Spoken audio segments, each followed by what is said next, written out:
Well, these two teams right now, Frank, there's no question that the jitters are there in both of them. These two teams, as we've said before, have been to this tournament many times. Hill Murray, 18 appearances. Edina, the Hornets. Willard Eichela. I mean, you go on and on. 25th tournament appearance for them. The last time in 1998, but they have won it a number of times also. And Hill Murray has captured a couple of the titles back in 83 and 91. In 83, they had a tremendous club with a 28-0 record that season. And they are here as Section 3AA champs after a dramatic 2-0 victory over White Bear at the Fairgrounds Coliseum. And just yet another of the classic section games leading up to the state tournament. The starting goaltender, Dan Kaler, you're looking at him. He is in his senior year. Yeah, he's one of these players also with excellent skills, very steady, very solid. Being looked at by a number of people in the Division I and the junior ranks. Chris Capson, his counterpart, is junior, just up from the JV team, but one of the best goaltenders I've seen in section play. We have a broken play at the blue line. We're only 12 seconds in. We have an offside.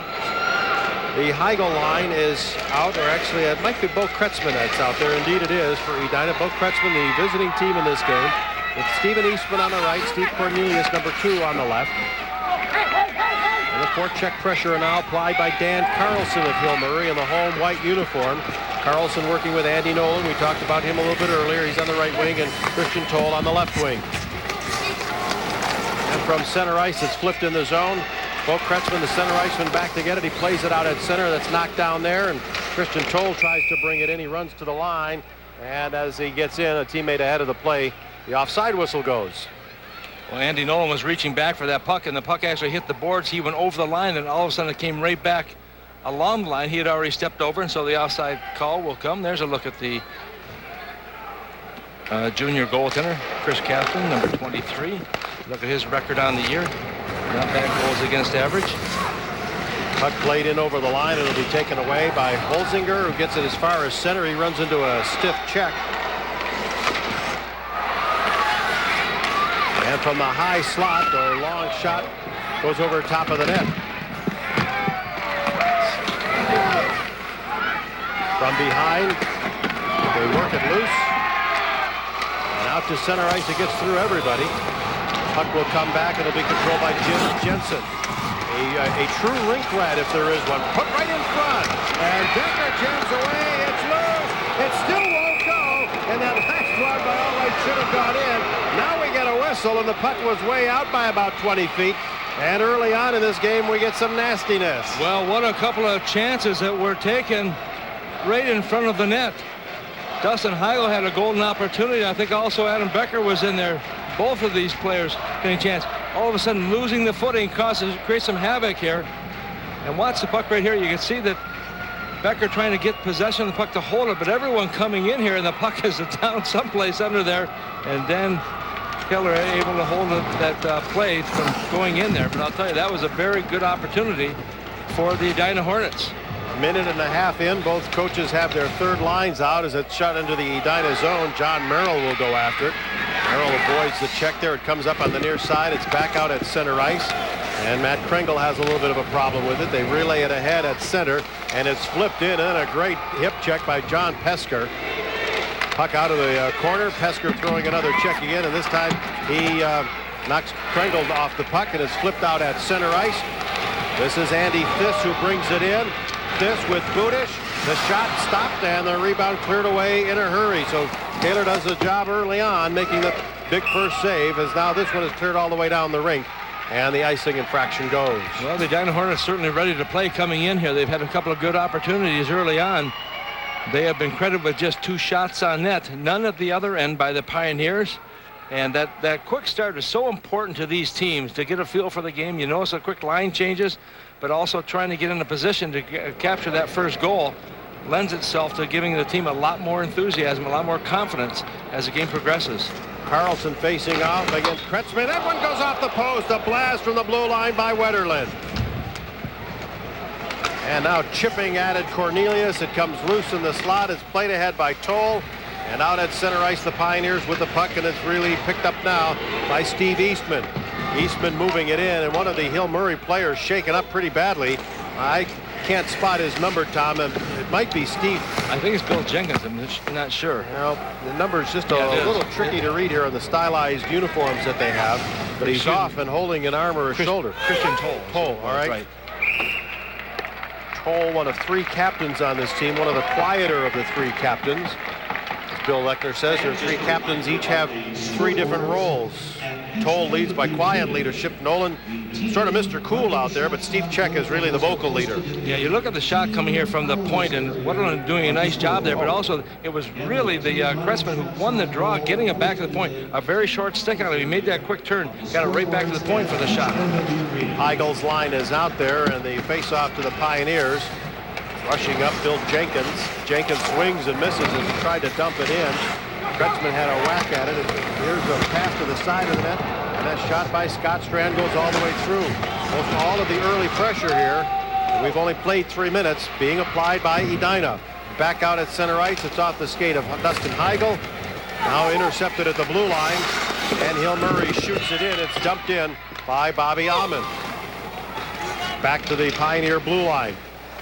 And at center ice, Holzinger. They force it into Hornet territory.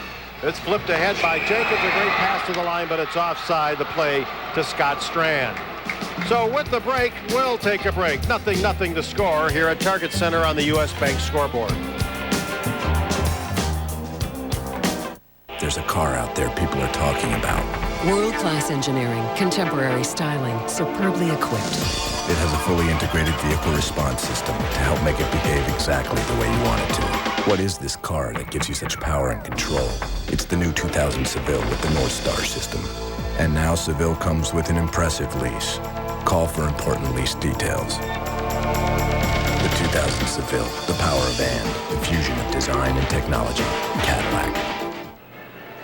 Now 14 years in the National Hockey League with the North Stars and the New York Rangers, the St. Louis Blues, and 2 games shy of 1,000 when you add his total games with regular season and playoffs. Did you ever see him lose it? No. No, he was always had his composure.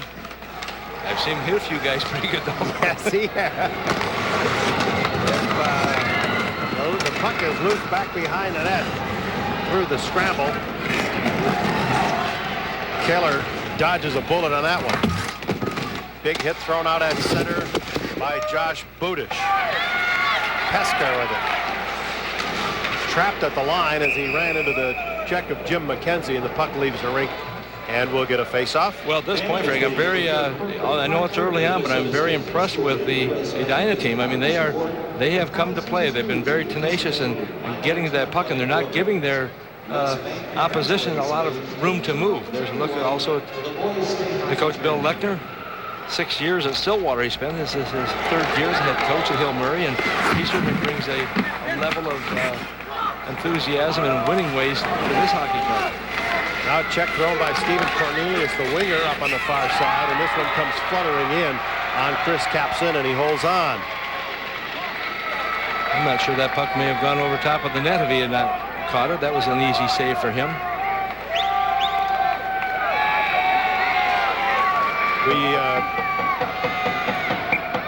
We talked about the victory by the Pioneers over White Bear, but Edina here by way of a dramatic 4 overtime victory over one of the top-rated, if not the #1 team in the state, Eden Prairie. I think they might have been ranked #2 overall coming in. It was a 4-3 victory in overtime at Mariucci Arena. 4 overtimes. 4 overtimes. Yeah, it was Steve Cornelius who will always remember the goal he scored. Oh, what a hit by Gerke, and that was from behind and a bit of a cross-check too, but again, no whistle. They let him play it pretty rough in the first game, and so far we are seeing similar indications here in the second game in this quarterfinal round. Taking it out of the corner is Bo Kretzman, number 18, back at the line and kept in. Gerke tries to get it out of the zone and does, but it was tipped, so there is no icing. Back to pick it for the Pioneers is Matt Kringle. Now a long cross ring pass to center ice, on target to Nolan. Nolan moving in, gets the shot off, big save by Capson, and then they go to the net hard and it comes loose. There will be no goal. Well, Nolan coming down in that right wing position almost puts it away, diving right for the net. Still no score between the Pioneers and the Hornets on the U.S. Bank scoreboard.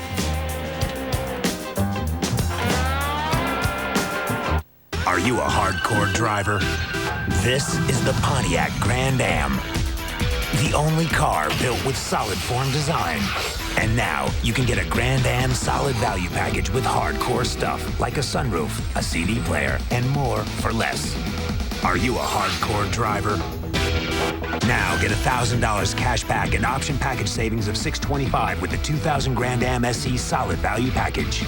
See your Pontiac dealer today.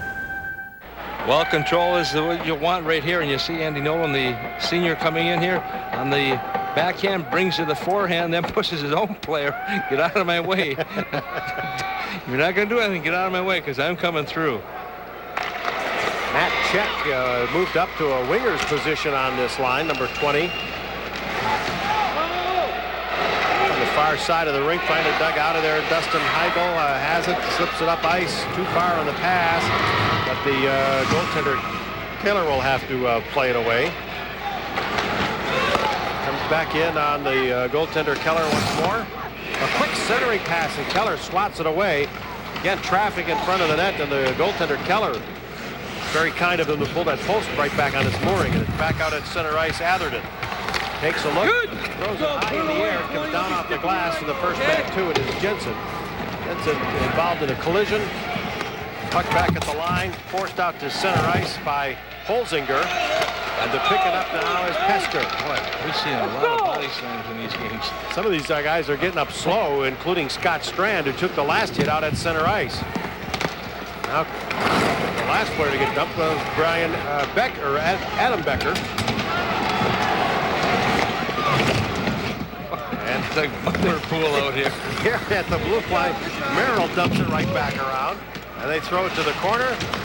And two more guys collide, including Bob Anderson.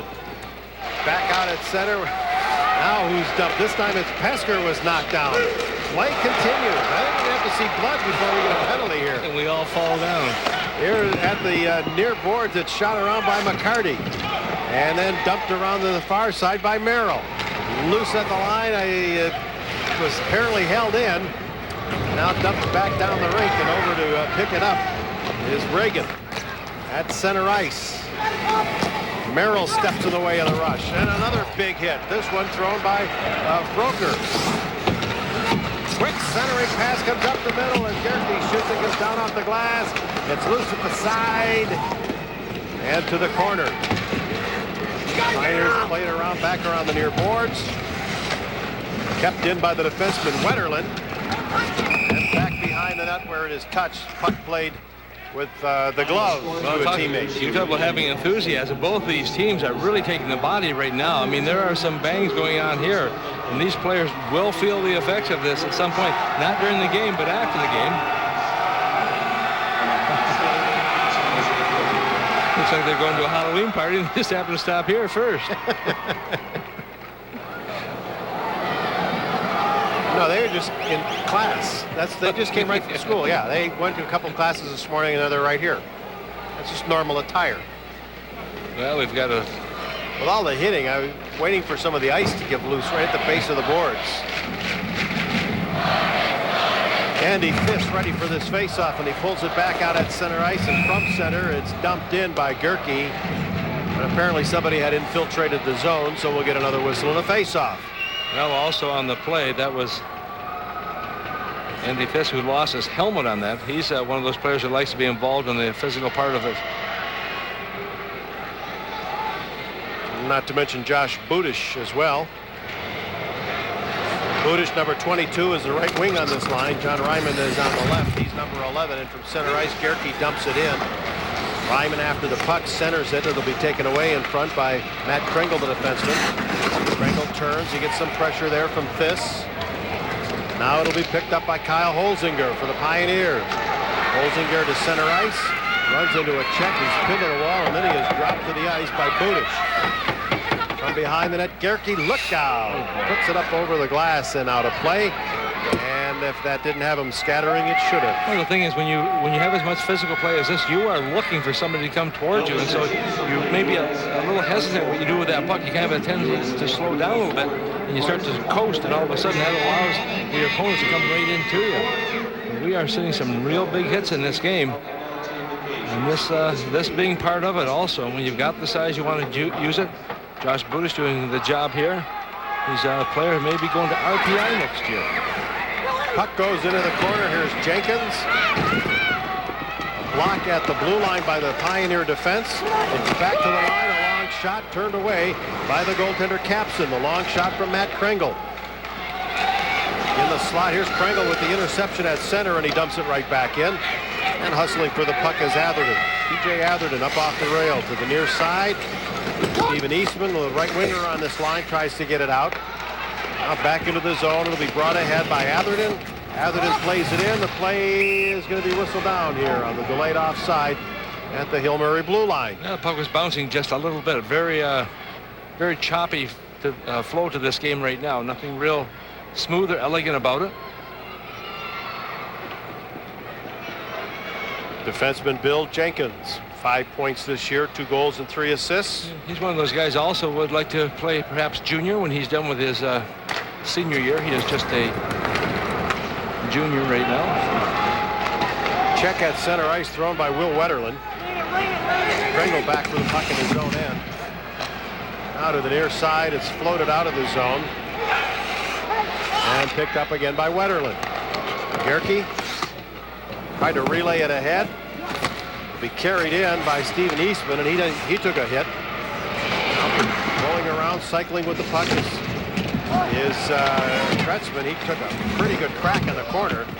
And Hill-Murray with the breakout, the pass intended for Toll. He was shaken up a little bit earlier, but he is back on the ice, and he is okay. So with the stoppage and the icing on the U.S. Bank scoreboard, there is no score. Back in a moment.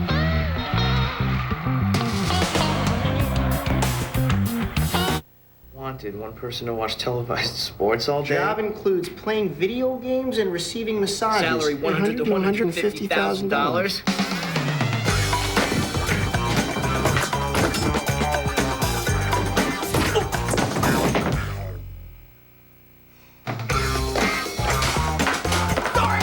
Cavalier, so dependable. There are more of them out there working than any other small car. Okay, come on, who's your daddy? Cavalier, we'll be there. Well, they spent all morning in school writing, and they brought their signs from class here. Oh, you're going to hear from them. Good thing you're leaving town tonight. Played back to Merrill at the line. He tried to step up and play the body, and now he'll get some help on the play from Dustin Heigl. They slip it in. Hard forward check applied by Becker. And into the corner it goes.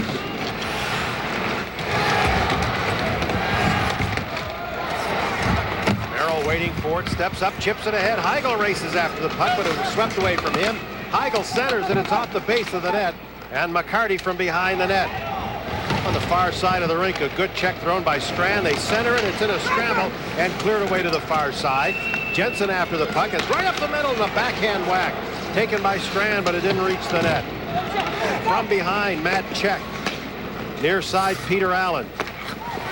And now a misfire pass. It'll come all the way in on Capson. He has to play the puck. And then now worked it ahead to Heigl and out at center ice to Becker. Becker was checked. It'll be brought back in by Ciccone. He centers it and now taken away by Strand once more. Dumped down the rink and icing. And yet another period here where we're not getting an awful lot of offensive flow going. No, we are not right now. As I said before, the puck is going back and forth. A lot of that attributed to the hard checking that we've been seeing, though, because every time someone gets the puck, somebody's right on top of him. So no player really has had more than a couple of seconds to maneuver with the puck to try to move it in. Shots on that right now in the scoreless game. 3 by Edina, 4 by Hill-Murray. From the draw, it's back at the line. A screenshot hits a skate in the face-off circle. This one comes in on Capson again, and he'll cover up there and hold on. And kind of an easy save. That puck was right on the ice, coming from the stick of Kyle Holzinger. Edina with section wins. We told you about the 4 overtime victory in the championship game over Eden Prairie. They also beat Wayzata 8-3 and shut out Hopkins 6-0. Puck back at the line. A long blast goes wide of the mark. And as it comes loose, it's played by Fist to center. He'll try to chase it down. Now turning to go for the puck is Steven Check. Check got it over to Ciccone. Pioneers get it as far as center. It's picked off and dumped right back in by Atherton. To the near side for Ciccone. And he delivers a cross-ring pass to an open territory, but no one is there. Now Bill Jenkins took a pretty solid hit up on the far side. Back at center ice, Atherton with the interception. He'll dump it in. Now stepping up on the play is Cornelius. Keeps the pressure in the Hill Murray zone with some good forechecking. Back around to the far corner, Matt Krangle over to pick it up.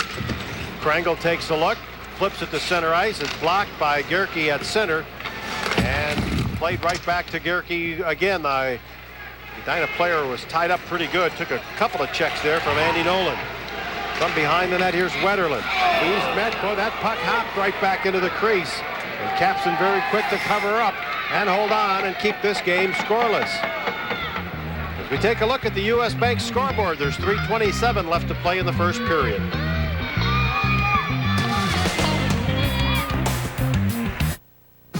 UPN 9's coverage of the Boys State High School Tournament is brought to you by Dairy Queen, your Northland Ford store, and Conexus Energy. Well, when you're goaltender, you got to beware. Watch the puck right here. It's kind of bouncing, and all of a sudden, as it's laying there, when the pressure comes, how quickly some things can change. And you'll see how it squirts in behind him. He's like, why is that thing following him? It's like he had a string attached to his pants or something, and just came right back in front to him. Like that piece of toilet paper on the bottom of your shoe, you know, you just can't get rid of the bugger.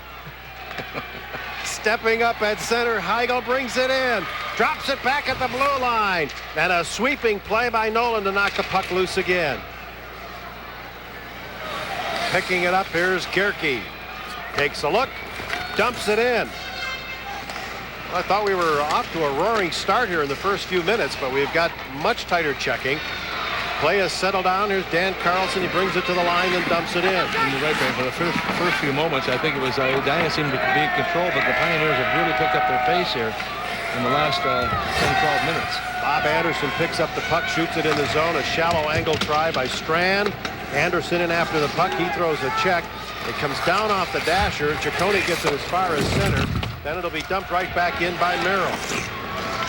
From behind the net, it's relayed up on the far side.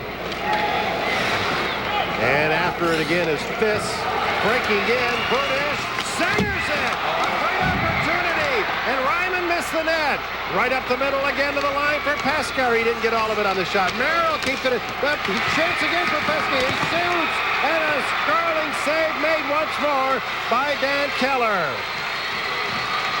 As much of a flurry as we have seen all afternoon, but still on the U.S. Bank scoreboard, there is no score.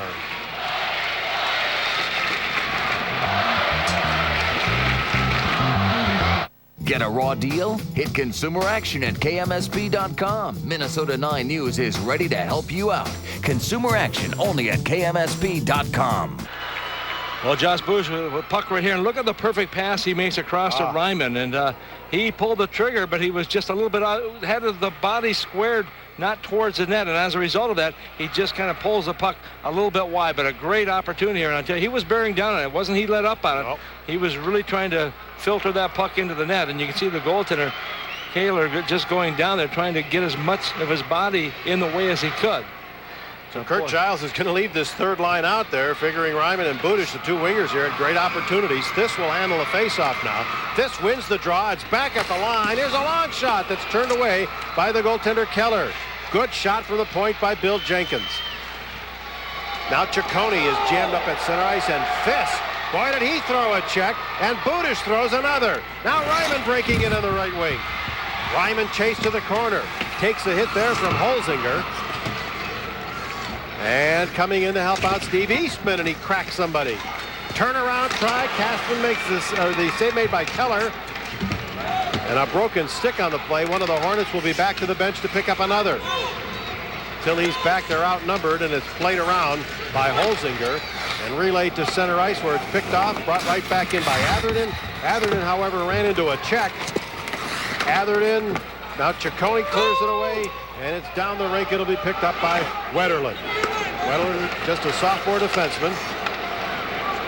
Knocked out to center by Eastman, and then the puck jumps over the boards. Well, we've watched the Pioneers a couple times in this period. They've tried to come out of their own zone.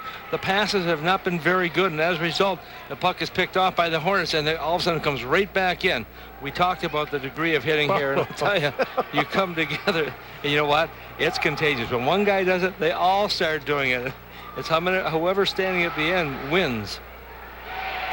Andy Thiss at 6'3" and 180 pounds, wiry. He used not so much his weight there, but the leverage of his frame, and popped a good one out at center ice. 1:10 left to go in this period. Heigl out for the face-off for the Hornets against Dan Carlson. Carlson waiting for that puck to come loose. Touch there by Strand. A minute to go in the period. Intercepted at the blue line. Jensen playing it ahead. Carlson drops it in the slot. And good coverage as that puck comes in on the goaltender Capson, and he is very cool and he holds on. Frank, what's interesting, and you talk about when you're a defenseman, as Kurt Giles was, you play the defense. Watch what happens here when the puck comes in towards the goaltender. All of a sudden, it's not a dangerous shot at all, and the puck is there. He captures it, but watch the amount of players that come into the fold here, and they're all going towards bodies. They want to make sure that nobody else is going to have a free hand and get to their goaltender, and everybody just kind of moves in, and a great job there being done by Chris Gerke, who just comes in and makes sure that that area is clear. Yeah, as the whistle blew, there were 4 Edina jerseys around the crease.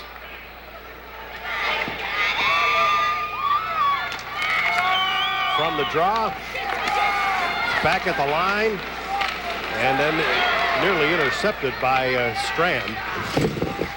Comes loose to the blue line once again, played ahead by Anderson, and from center ice, dumped in by Strand. Out of the corner it comes. Dumped to center ice. Gerke will have to go back for the puck. A half minute to go in the period.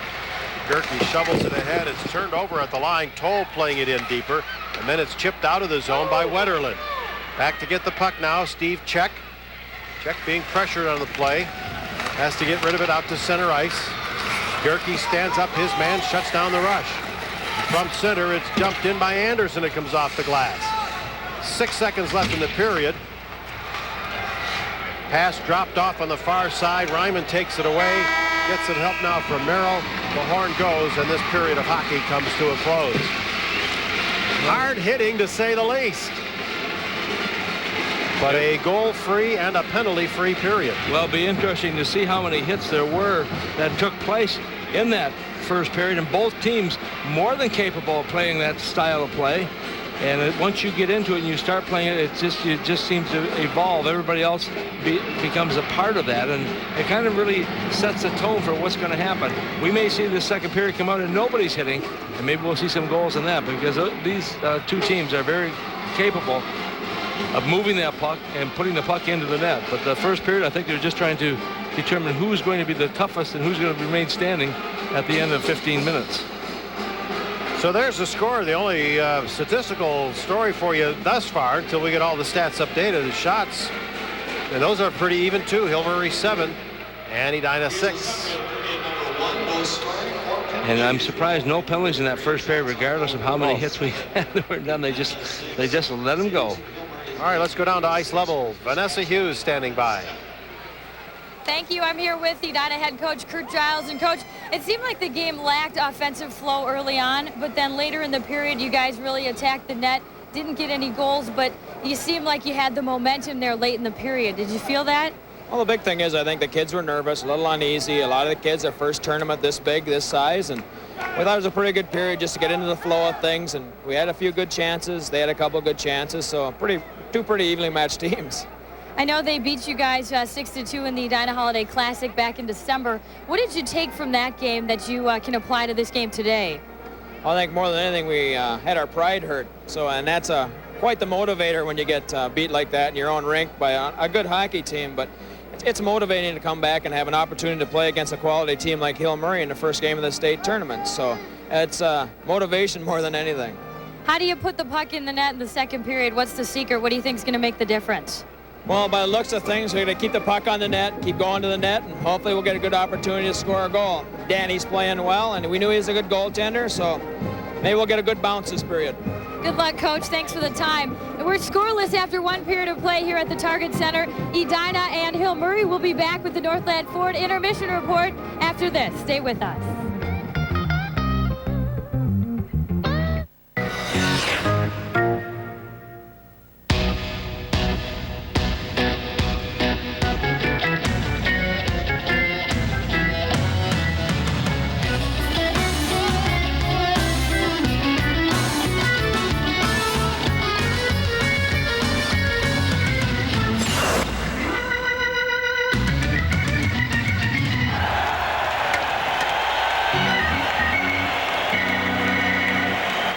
Brighten your home with savings from Menards. This 48-inch light from American Fluorescent is on sale just $14. This cloud light is $49. A cherry finish light only $79. Put the power of a whirlwind to work for you with a Eureka vacuum.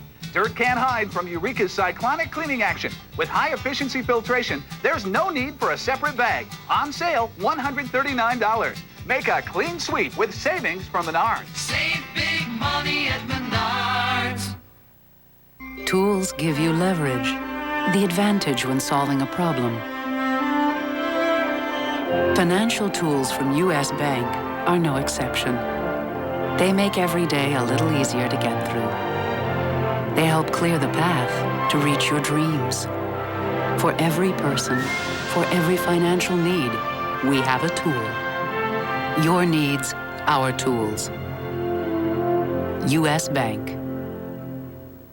To keep cool, elephants flap their ears and spray themselves with water. Fortunately, you don't have to resort to such primitive methods. Armstrong air conditioners are built tough to keep your house cool and comfortable inside, even if it feels like a jungle outside. Armstrong Air.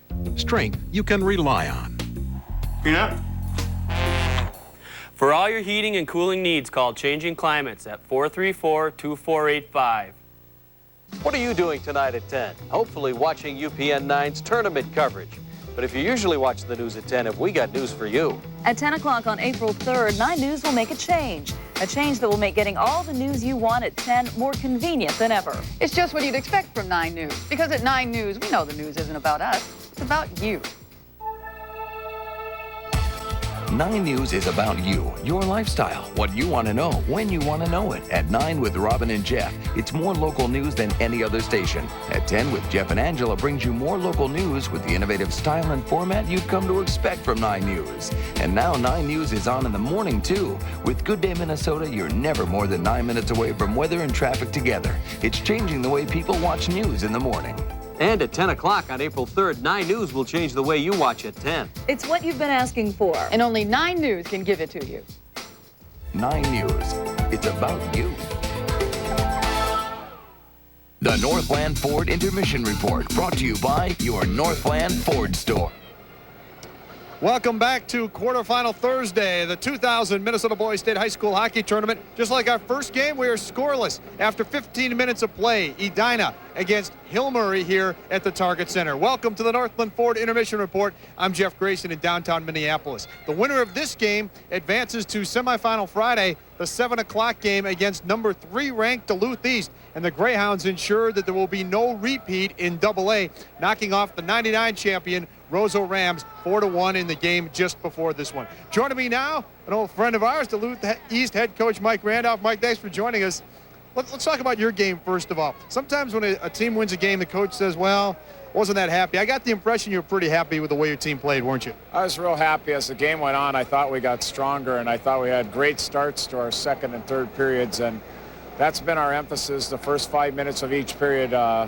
First period was typical of a young team coming into a big event and playing their first game, and we weren't happy with that start. But after that, I thought we got going and finished pretty strong. When we talk about schools like yours that have such tradition, sometimes people forget that the names change over the years. I mean, we think of Spihar, Colquist, Cool, Angel, Mills. I can go on and on. Tell us about this team and what you like about this team. I like our enthusiasm. We have a lot of young kids. We're playing 8 10th graders and only 4 seniors. And, of course, the seniors are providing the leadership that we need. And the young kids bring the energy to the rink and play with a lot of jump. And I think that's been our key. They're real excited to learn, and they come to practice and work every day. The game that we're watching, Edina and Hill Murray, like your game, scoreless after the first period. You played both these teams earlier in the year, beat them both 6-3, actually the same scores. What do you think of the first period, what you've seen from each team? I think both teams have really improved. I heard that coming into the tournament, that both teams have improved, and it looks like that. It looked like a typical first period for both teams, a little tentative, some kids on edge a little bit. But I think as the game goes on, like our game, I think the kids will loosen up and the hockey will get better and better. What is the routine now for you and the Greyhounds between now and when we see you tomorrow night? What will be the routine for your team? Well, we have a team meal at 5 o'clock and discuss today's game and what we want going on that tonight. You know, obviously we want them to get to bed early, and you know, we had to get them up early this morning. We want to keep them on that type of schedule, not vary that at all. And tomorrow we'll go for a pregame skate at Augsburg. I think it's at 1 o'clock, and go over some things and come to the rink ready to go. I thought I'd give you an earful of the Edina band before I let you go. They're really good. I enjoy them. Thank you. That's Duluth East musical director and head hockey coach Mike Randolph. Back with more on the Northland Ford Intermission Report. His Hounds will be in semifinal Friday.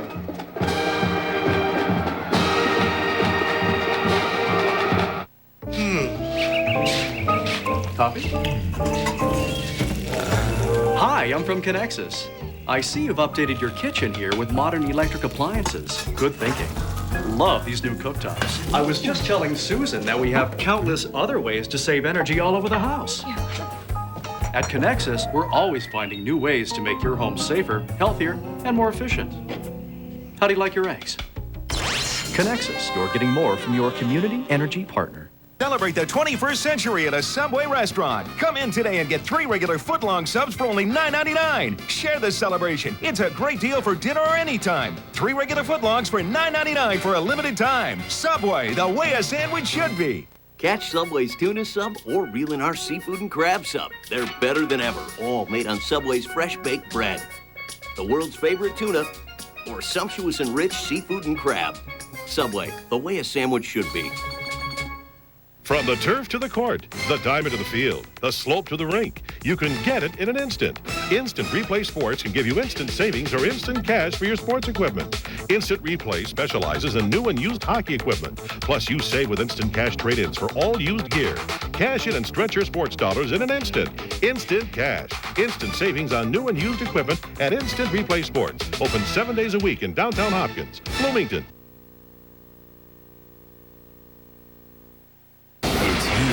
To clear the air. I can see clearly now. Toyota's Blue Skies Spring Event, where great cars, excellent values, and a gigantic selection come shining through. Now, lease a brand new Camry for just $229 a month for 36 months with $23.79 at signing for the #1 selling car in America. Your new beginning is here. It's gonna be a The Blue Skies Spring Event at your Toyota dealer. Welcome back to the Northland Ford Intermission Report. Edina and Hill Murray playing for a chance to go against Duluth East on semifinal Friday. We welcome all of you watching us through KMSP television around the great state of Minnesota. But we also want to tell you that KMSP and Space Star Communications are proud to bring you live tournament coverage via the internet. Go to KMSP.com and click on the tournament guide icon and then click on the video icon. A couple of people who are icons in the hockey world, Frank Mazzacco and Tom Reed, will get you ready for the second period of play. That wraps up the Northland Ford Intermission Report. Stay with us. You're watching the 2000 Minnesota Boys State High School Hockey Tournament from the Target Center. The Northland Ford Intermission Report, brought to you by your Northland Ford store. Great classic rock. KQ92. Fleetwood Mac, Clapton, the Stones. There's only one classic rock. KQ92. Oh, the music's the greatest. It's stuff I grew up with. 100% classic rock. Best classic rock. Tom Petty, Allman Brothers, U2. They don't play the same thing over and over. The KQ Morning Show every day. You laugh all the way to work and you get great classic rock all day. Minnesota's 30-year home of classic rock. 92 KQRS. How am I going to get all of this done? Zip codes, web addresses. Everything from A to Z is right here for you to see. You're going to think it's smart naturally. It's the time-saving, money-saving, sanity-saving book. It's the Smart Pages. Are you a hardcore driver? This is the Pontiac Grand Am. The only car built with solid form design. And now you can get a Grand Am solid value package with hardcore stuff like a sunroof, a CD player, and more for less. Are you a hardcore driver? Now get $1,000 cash back and option package savings of $625 with the 2000 Grand Am SE solid value package. See your Pontiac dealer today. U.S. Bank makes getting a home equity loan fast and simple. Qualifying by phone takes as little as 10 minutes. There are no closing costs, fees, or points, and you'll like the low rates and low monthly payments. A home equity loan from U.S. Bank. It's a wonderful tool for saving time and saving money. Call and apply now.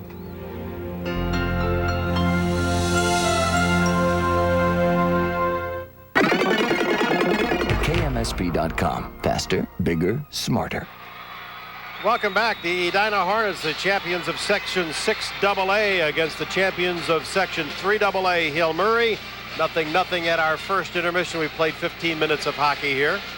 Both of these schools, interestingly enough, seated number 2 in their respective sections, and both bumped off the number 1 school to get here. Edina topping Eden Prairie in a dramatic 4 overtime game we've already talked about, and Hill Murray with its 2-0 win over number 1 seed in that section, White Bear Lake.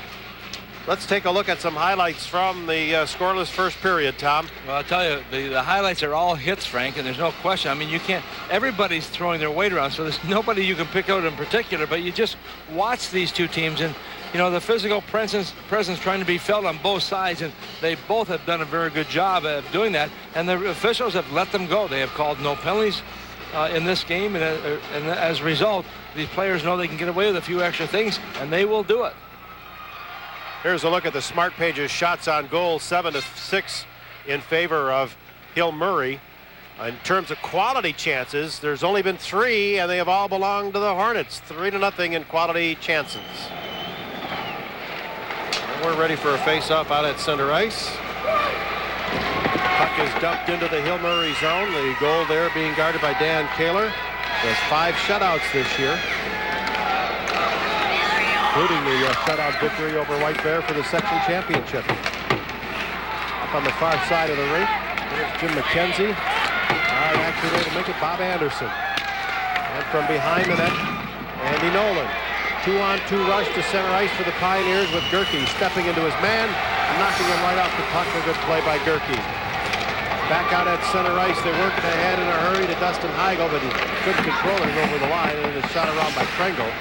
Krengle, number 12, with the puck, shooting it up off the rail again. Blocked by Gerke, fires! Knocked down, deflected by Heigl, and the goal!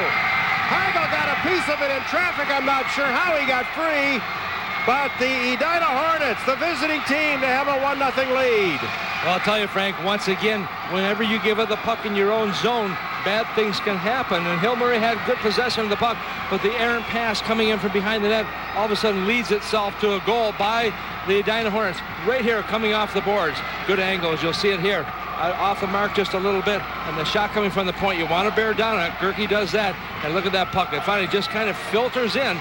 That goal coming early on in this first period, 48 seconds, but a nice shot here by the defenseman. You can see the little deflection here, and I think it went off of the did it go off the stick of Krengle coming in there? I'm not even sure. It could have, and then he might be double guilty there. One, the bad pass, and then the deflection, although the deflections are hard to blame. You want to get in the way of the puck, but I think you're right. It may have gone off the defenseman. Yeah, as a matter of fact, that's the way they're going to score it.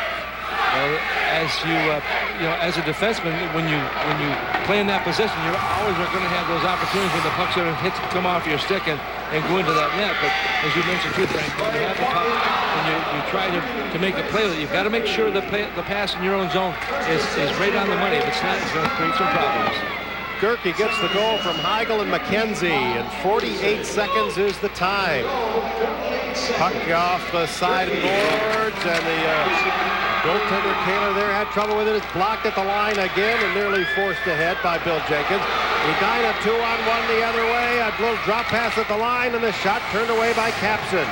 Capson making the save on Kyle Holzinger. Now to center ice. Here comes P.J. Athard in the pass to the line, and it's broken up at center ice. Then tipped deep in the zone by Holzinger. Peter Allen races in after the puck. And now Wetterlund got it as far as the blue line.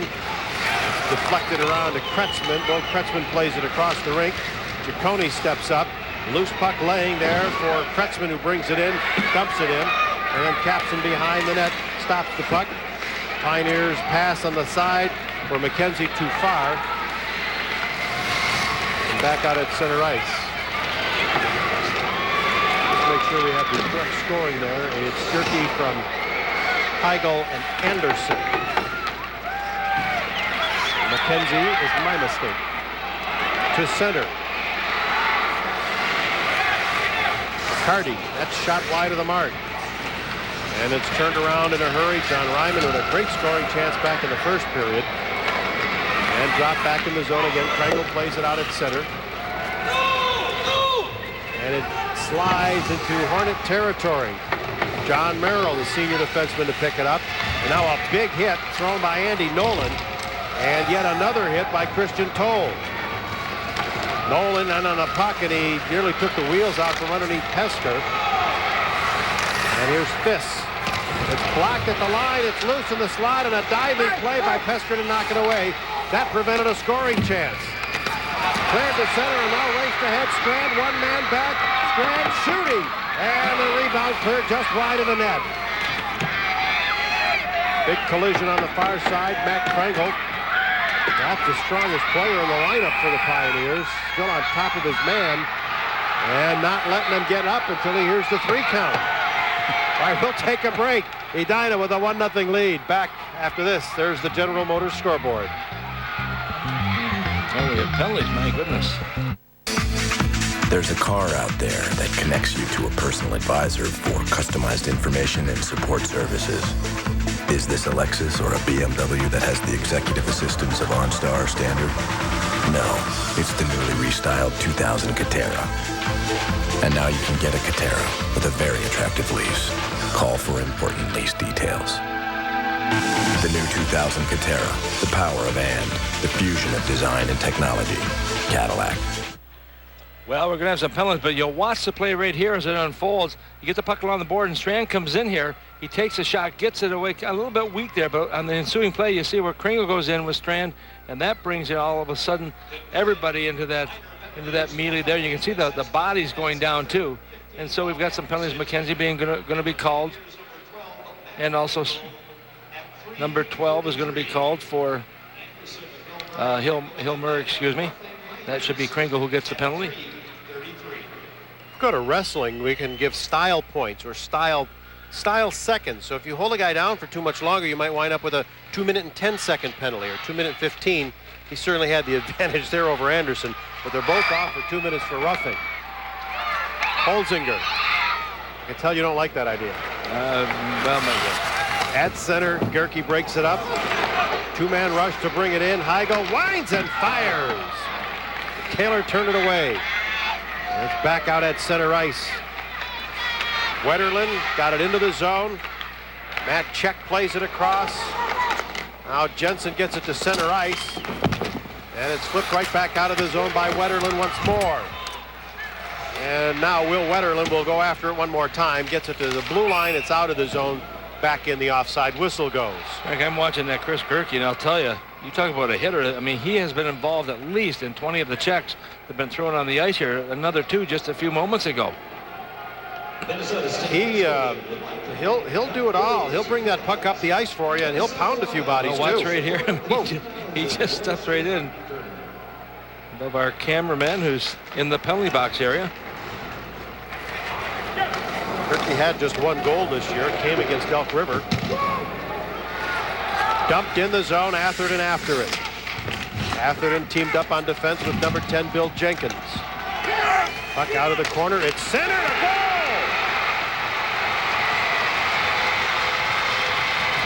Looked like it might have been Froker to jam it in. He picked up a loose puck in the slot and fired it high to tie this game at 1. Well, that's exactly what he did, Frank. He came into the slot area just a little bit late, and what a big goal that is for the Pioneers to come back here after giving up the goal early in this period. All of a sudden, he comes right in the slot area, right in between the 2 Edina players, and all of a sudden, it gives a high shot into the net, and we've got a tie game at 1 apiece. That goal coming at 4 minutes and 32 seconds. And that's what you talk about patience. You know, nice play also getting the puck out into that slot area by Peter Allen. Should be 1 more assist on that. That will go to Jim McKenzie. From the face-off at center, it's played by Gerke ahead at center ice. Flipped high in the air. It comes down, rolling to the right of the goal, or actually left of the goal, so it is icing against Edina. Froker from Allen McKenzie. 4:32 the time. His first goal of the tournament. And that changes the complexion of the game considerably, too, getting that goal and coming back into it to tie up the game. And they call him the entertainment kid. I guess he likes to be a part of the festivities with the players and keep them a little bit loose. But I'll tell you, he's a big, strong defenseman in that senior year that brings an element to this team that they certainly can use in a game like this with that strength. Nice save by Capson as he holds on in heavy traffic. Capson, the goaltender for Edina. And he had 4 shutouts. So combined between the 2 goaltenders, 9 shutouts. 4 for Capson, 5 for Keller coming into the game here today. Well, even when you look at the playoffs, I mean, in the 3 games they played, 2 of those were shutouts. The other way was a 2-0 against, as you mentioned before, Stillwater and White Bear Lake, but also Roseville. They won that 3-2. So defensively, they played very well, and they've gotten the goaltending they've had to get. Eastman, the winger, coming back for the puck. He leaves it for Gerke. Gerke will take it back behind the net, slides it around, and then Wetterlin nearly gave it away. Eastman looking for the puck. He's clobbered. Back at the line, it's blocked by Czech, who shoots. Capson makes the save, and the cool goaltender from Edina holds on. We'll take a break. Here's the General Motors scoreboard. 1-1 now in the second period.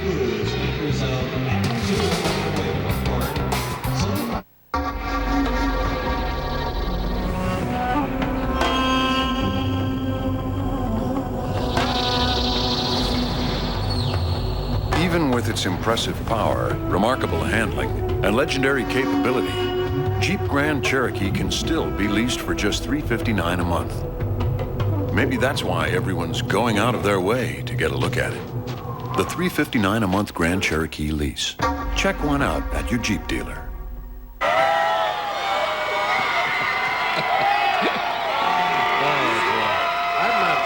Close to that body paint. You get it all over your sleeve and everything. Your mother's going to have to clean that jacket. How do you know all this stuff? Well, you think the kid's going to clean the jacket? Just centered up the middle and batted away. In the corner. This pass to center ice. Ryman, and then he was bumped off the puck. Jensen dumping it back in. First man to get to the puck is P.J. Atherton. And he was the recipient of the check, but the checker got the worst of it. I think that was Bobby Amos. And Capson has to be quick on this one. Well, once again, that goal has really set the Pioneers in motion here. They are controlling right now this hockey game. Most of the play is being played in the hard zone, and so that giving up that first goal, you think with how a team responds, and you'll see how they have responded, because right now Edina has been guilty of giving the puck away in their own zone, and you can see the body slams taking place in front of the net at the same time. the Hornets are putting the pressure on, and you've got to do something to clear that zone. Looks like Kurt Giles is taking his jacket off. Must be getting a little bit warm behind that bench. Pioneers ranked number 4 in the final Let's Play Hockey rankings. Edina ranked number 17 this year, but Kurt Giles says we're playing our best hockey at the right time of the year. Well, it's tough when you come in. I mean, he's familiar somewhat with the program. He's coaching the minor, the kids program is there for a long time. But to come to the high school level is a totally different game. It's going to take him a while to adjust to that, to work with these kids and so on. But they apparently have responded pretty well to what he's brought there. And they have to adjust to him, too. Yeah, well, definitely. They've gone from a little more conservative style. Kurt says he's tried to open it up just a little bit more. Well, whatever he's doing, it's working because they're here at the state tournament. So that's the goal. Back at the blue line, the puck dumped in, wide of the target by Check. And as it's cleared around, we're back to that pinball game again as that puck caroms around. It's kept in at the line by Kringle. Kringle and Steve Check, 2 defensive partners for the Pioneers. And now Kringle after the puck out at center. Takes a look, dumps it in. Jim McKenzie after the puck, but first to get to it is Josh Pesker. Pesker's pass hit Kringle, but it hopped right to the stick of Edina's Bob Anderson, who dumps it into the zone. Coming up on the halfway point of the period in a 1-1 game. Second period play. Nice stick handling by Kringle to bring it to center. Hits the line and then dumps it all the way through. Christian Cole goes in after the puck and then takes a body instead. And puck loose in the slot to Stephen Cornelius up off the boards to get it down the rink. And they will track it down. Is this Cornelius going? It might be Spoker going after it. Here's Eastman stepping up. Cornelius after the puck now. Tony is there. It's back out at center. Gerke has it. They pressure him in a hurry. He dumps it in. From behind the net now. The goaltender Keller has to watch it. Back at the line, Gerke, slap shot, kicked out by Keller. And it's back at center ice, Wetterlin playing it across, and Gerke dumps it in. Took the hit, but he knocked the Hill Murray player down. He got the best of Andy Toll. A blast by Wetterlin, wide of the mark, and Keller had to be careful with that one as it came off the boards, right back into his lap. Well, and that's one thing you have to guard against in a building where you don't have the boards in or use the ice very often. Those pucks sometimes come off of there, and they come off in such an angle that you're not sure where it's going to be. So as a goaltender, you have to be doubly aware where that puck is going to filter into. Andy Thiss gets ready for this face-off. Josh Budish on his right, John Ryman on the left. First period, this line had a couple of good scoring opportunities. Nice move to the line. Atherton shoots. There's a loose puck and a scramble. And it's back up the middle and forced ahead by McCarty. A 2-on-1 make it 3-on-1 for the Pioneers. The great defensive play forced it to the outside, and that was by P.J. Atherton. And then the goal comes loose. An odd man rush, and it was shut down by some steady defensive play by the Edina Hornets. There's the GM scoreboard. Back in a moment.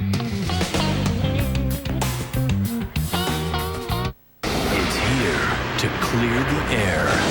I can see clearly now. Toyota's Blue Sky Spring Event, where great cars, excellent values, and a gigantic selection come shining through. Now, lease a brand new Corolla for just $179 a month for 36 months with $17.59 due at signing for the most trusted car in the world. Your new beginning is here. It's gonna be a bright,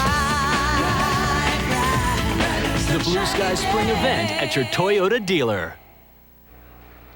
Well, you watch right here, once again, the Hornets in the defensive mode right here as the Hill Murray comes in, and Hollinger with the puck right here comes in. But look, what's happening here is that you can't get to the front of the net when you've got all the green machines in front of you, and that's what their problem has been here right now. They're trying to put the pressure on, trying to get in that slot where they can get those pucks high, but once again, those nets coming off, Frank, are really taking away from some of the impact of this game, and that gets frustrating after a while when you watch it game in and game out, when you don't have it secured very well.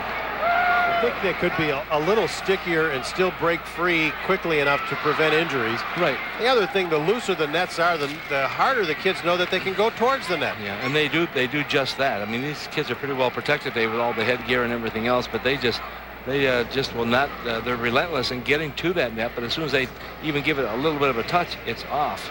And of course that has been a situation where some goals that should have counted have not counted because they say the net has come loose.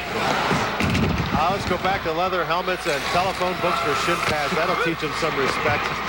There's puck out of the corner. Do you want the yellow pages or do you want the long distance? We'll take the smart pages on this one, Tom. Flipped out at center ice by Budish. Dumped back in on an injured player. And it looks like that might be Andy Fiss.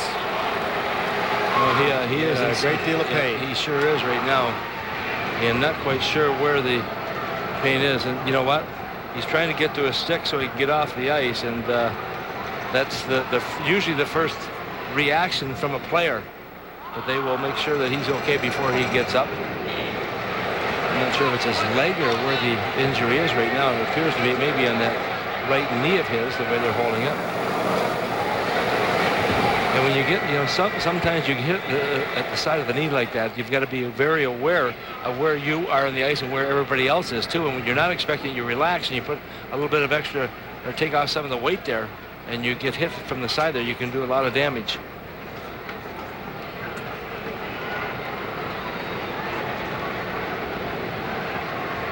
KMSP Television has purchased the broadcast rights to the 2000 Minnesota State High School hockey tournaments.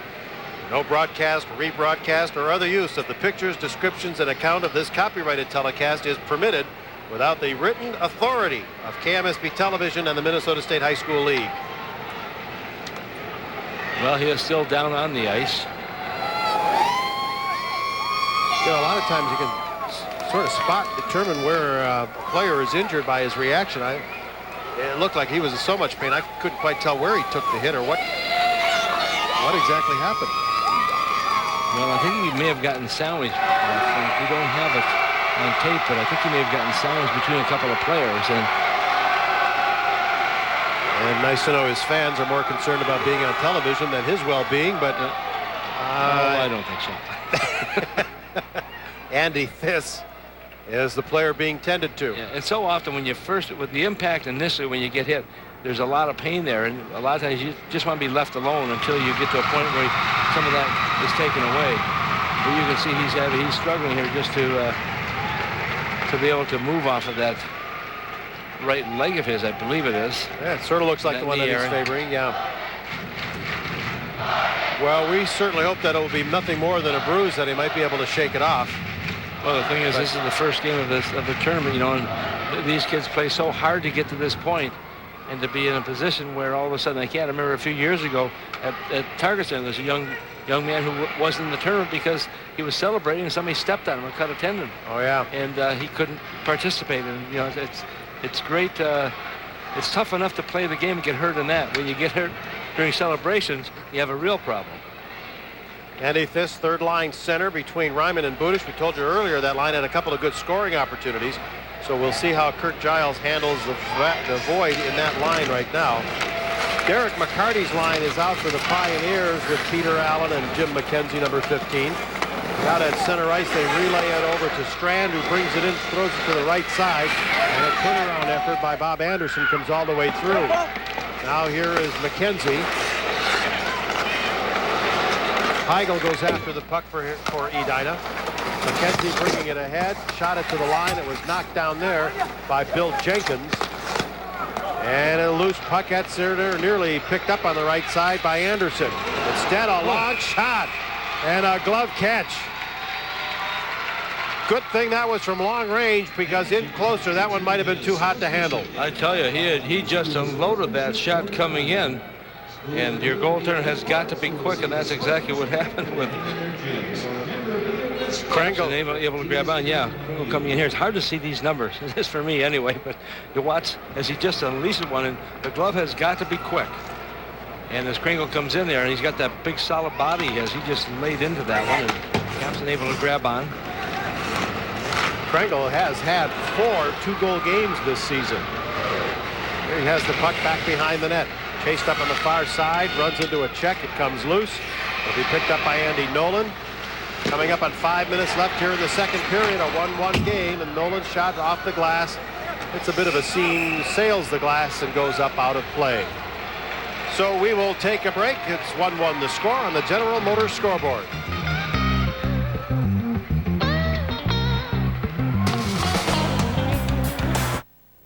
UPN 9's coverage of the Boys State High School Tournament is brought to you by Dairy Queen, your Northland Ford store, and Connexus Energy. Well, we're tied at 1 apiece. The shots on net right now by the Pioneers 13 and by the Hornets 11. Face off out at center. And it's dropped back. Here's Kringle with the puck again. Kringle drives it in. Gerke goes after the puck. Takes a check in the corner from Toll. Toll can really throw some terrific checks here. He and Gerke are locked up again on the far side. Nice play to the line. And a one-timer by Kringle goes wide. Stepping up now is his partner Steve Check. Check fires once more. That's knocked down in the slot. And played to both Kretzman, but he was trapped, but still is able to work it out at center ice. Two-man break as they bring it on the line. Shallow angle shot was going to be high and wide. Maybe would have gone out of the rink. Josh Boot is shooting. And the goaltender Keller taking no chances but holding on. Well, Budic just had come off the bench. He got in position to take the puck in the far boards, but it was not at a very good angle, trying to go high with it, but actually I think that shot would have gone over top of the net. You watch here, all of a sudden the quick release coming in there as Kretzman gets the puck across to him. Budic comes in here, just snaps one, and well over the net. But Keller hangs on to it. Budic, oh, what a shot. Nice stop made by Keller. Back behind the net again to Budic. Gets it to Heigl. Heigl got a piece of it, but he was checked as he tried to play it back at the line. And from center ice, it's dumped in John Merrill. Loose puck behind the net to Jim Jensen. He's in trouble. Heigl circling with the puck. Centers it. Comes through everybody. And a race for a loose puck. The pressure applied by Bobby Athman. Bobby Ahman. Budic gets it in. Might be 2-on-1. Lines it up. The great pass. And it just hopped over the stick of Ryman. Two outstanding chances for Ryman in front of the net. Ryman centers it. Budic goes after the loose puck. Ryman puts it in front once more, but it hits the base of the net. Budic in on a forecheck. And it's flipped out to center ice and knocked down at center by John Merrill. Hornets making a line change. It's good. Strand shooting off the tip of the glove, and it comes down behind the net. Big check thrown again by Josh Budic. And out to Heigl at center ice. His line has been out for a while. They're onside at the line. Budic dropped it back, but Heigl was in the process of being dropped to the ice. Played ahead now by Strand and then dumped back in. And over to get it, P.J. Atherton. Atherton relays the pass ahead to Strand, who tips it ahead. Brought in now by Anderson for the shot. Big save again by Keller. And a chip thrown on the play by Strand. Back up is Anderson, and he takes the body first. Back at the blue line, Jenkins. That shot comes right back to him. Jenkins shooting again wide of the target. And at the side of the net, Strand. And the Hornets here almost look like they're on a power play. Pioneers unable to get out of the zone. The shot by Jenkins is deflected. And the rebound stuck in try is loose. And the whistle finally goes. Great chance for Bo Kretzman on the doorstep, but it wouldn't go. There's the GM scoreboard. Edina and Hill Murray, a goal apiece. NHL hockey is coming back to Minnesota, and KMSP UPN 9 is the proud broadcast home of the Minnesota Wild. Well, we've got action taking place here. You watch as the puck comes right back to the point, and all of a sudden it's going to be the goaltender who's got to be at top position right here as a shot comes from the side by Kretzman. Now everybody starts to move in, but Keller equal to the task also, and just a couple, once again, defensive lapses on the part of the Pioneers almost cost them. And everyone's just, it looks like trying to just push the puck over that with all bodies. Everybody in the six, let's just do that. Bob Anderson moving right in there. If you push it over the line and everybody's on top, does it count? Holding out for the faceoff with Cornelius on the right wing. And the puck sails the glass and goes out of play. We'll line up to do it again.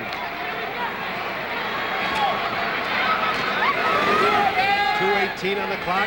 Face off out at center. And a little bit of jockeying now as Ralph Alden has been moved up on this. Kirk Giles doing a little more juggling than that. Trying to spot to see what he might do to make up for the absence of Andy Fiss. Alden is out there right now, but he's got Cornelius on one wing, so Cornelius had been up on the top line. Here's a long shot for the point that comes in on Capson, the goaltender, and he holds on. Well, when you've got the players and using the physical play we're seeing right now, the goaltenders are going to hang on to that puck as much as they can, because the one worry is if you give the puck up, is somebody going to be knocked down before they get good control of it.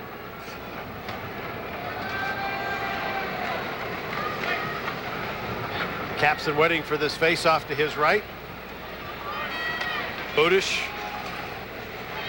Face-off will be handled by Heigl. Nolan comes in.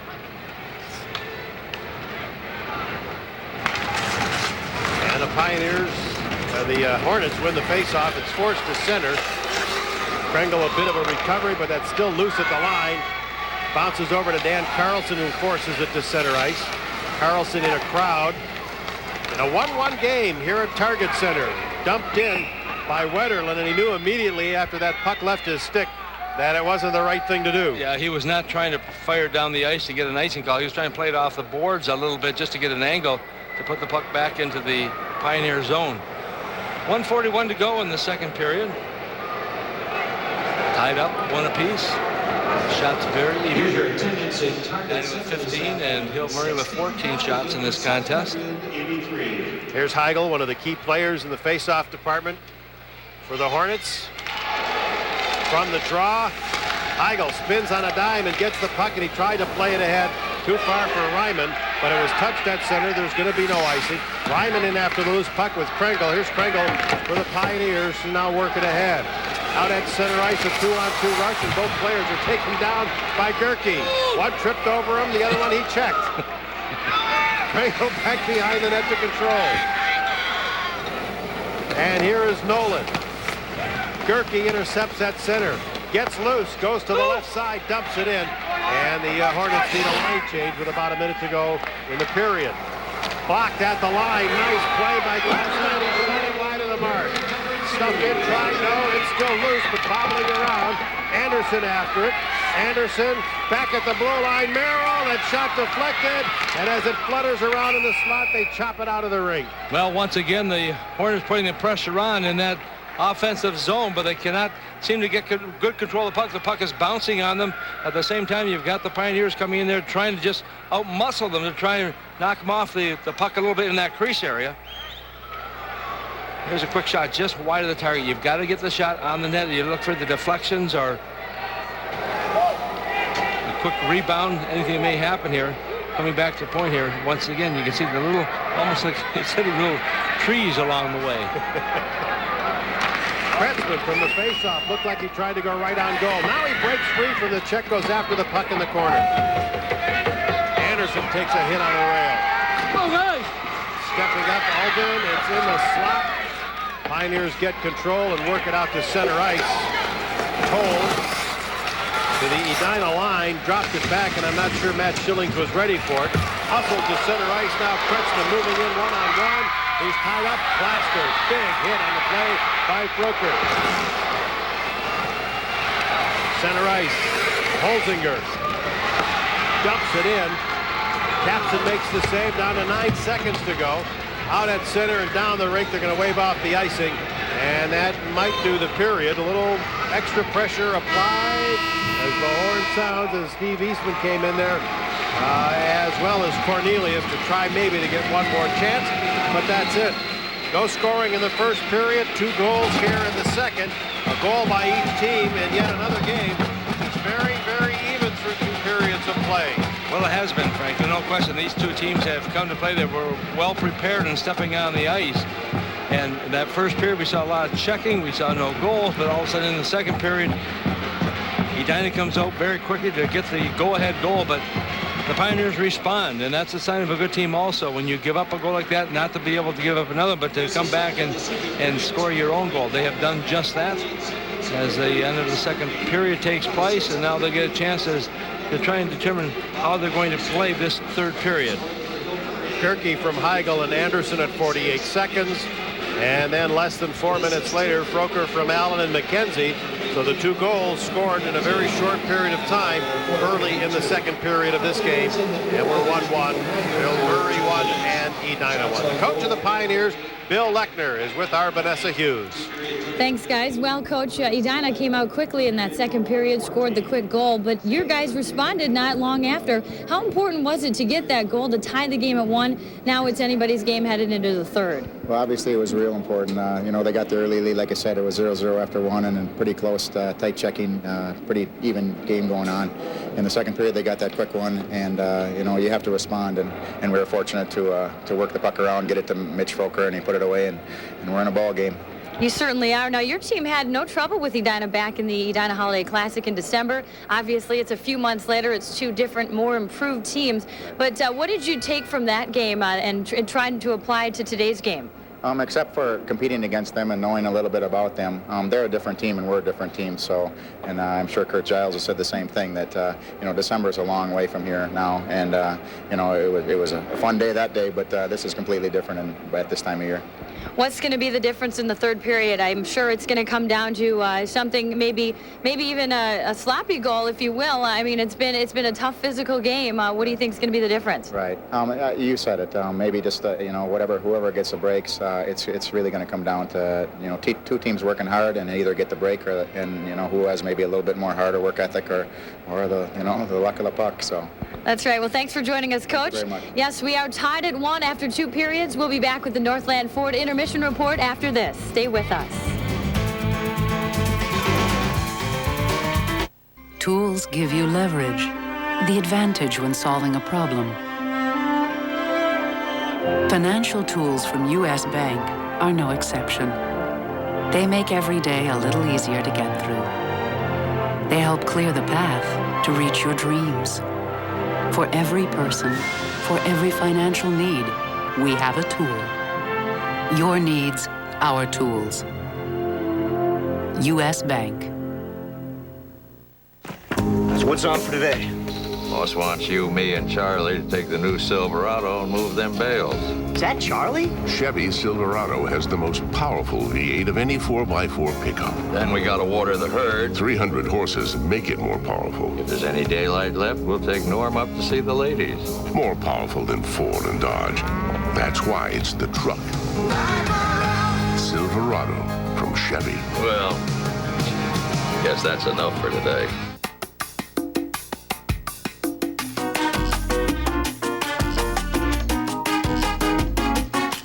This is who you are. This is what you eat. Restaurante, chips for those who've grown wise.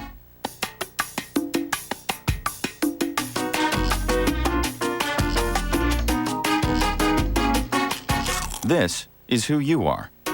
This is what you eat. Restaurante, chips for those who've grown wise. Build homes. Homes designed by computer to exacting standards. Inside every wall, solid wood framing. Plenty of insulation between you and the elements. Overhead, underfoot, every home meets stringent building and energy codes. Where do you find this kind of quality and value, this kind of smart design? In a manufactured home, created with pride from the inside out.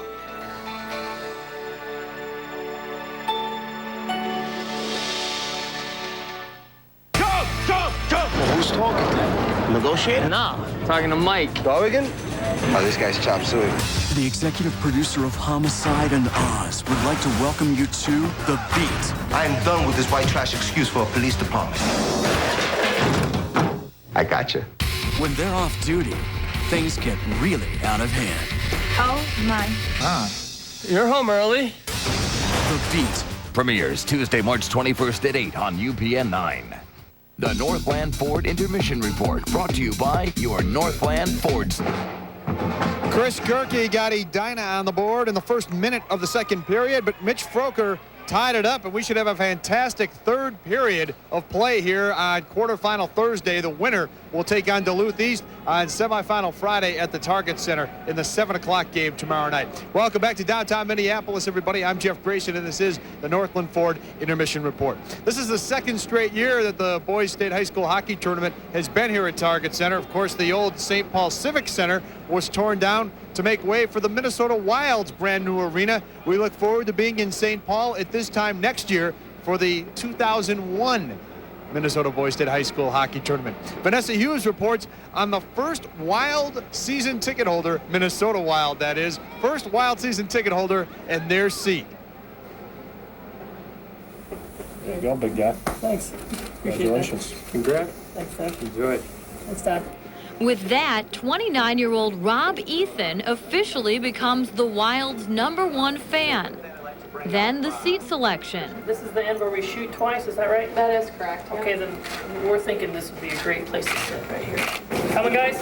Next, Ethan heads inside the unfinished arena to check out his seats. You only get one shot at the priority list. Once in a lifetime opportunity. Yeah. Once in a lifetime. There's only one #1. And Ethan's it. I'm just one small part of it, you know, and this is huge. Think about it. I mean, people are going to start getting their seats now. I mean, it's a reality. Ethan's #1 fan status will be a permanent fixture in Wild history. You can introduce him that way. People will get to know him that way. The players will get to know where is he sitting, you know. And I think that's the fun part of trying to build a hockey tradition. And the construction on the Minnesota Wild's arena is really coming along. It is going to be a true puck palace. While we've enjoyed our 2 years here at Target Center, we're also looking forward to moving back to St. Paul at the brand new Wild Arena next year. We'll be back with more on the Northland Ford Intermission Report in a moment. We're tied at 1 on quarterfinal Thursday. Open up big savings on Mastercraft Storm and Screen Doors by Larson at Menards. The triple track door has glass that opens at both the top and bottom for maximum ventilation. On sale, just $97. Quick-set Titan lock sets feature a lifetime mechanical warranty. This passage set is on sale, just $7.99. An entry lock with a lifetime bright brass finish is only $16.99. Lock into low prices at Menards. Save big money at Menards. At Great Clips, we found a simple way to give you a better haircut. We listen to your ideas about style and fashion and taste. It's part of our ongoing postgraduate instruction at the Great Clips Advanced Training Centers, where every stylist learns how to shape and create, to look, and most importantly, to listen. Stop. Hold it. Breathe. Now. So that your haircut, your image, your style is always simply your own. Great Clips. Guaranteed satisfaction, guaranteed style. It's here to clear the air. I can see clearly now. Toyota's Blue Sky Spring Event, where great cars, excellent values, and a gigantic selection come shining through. Now, for as little as $16,875, the bold new styling of the uninhibited 2000 Celica GT can be yours. Your new beginning is here. It's gonna be a bright, The Blue Sky Spring Event at your Toyota dealer. Integrity, innovation, accountability, and community commitment. That's how Touchstone Energy Cooperatives bring customers, large and small, quality state-of-the-art technology at affordable rates.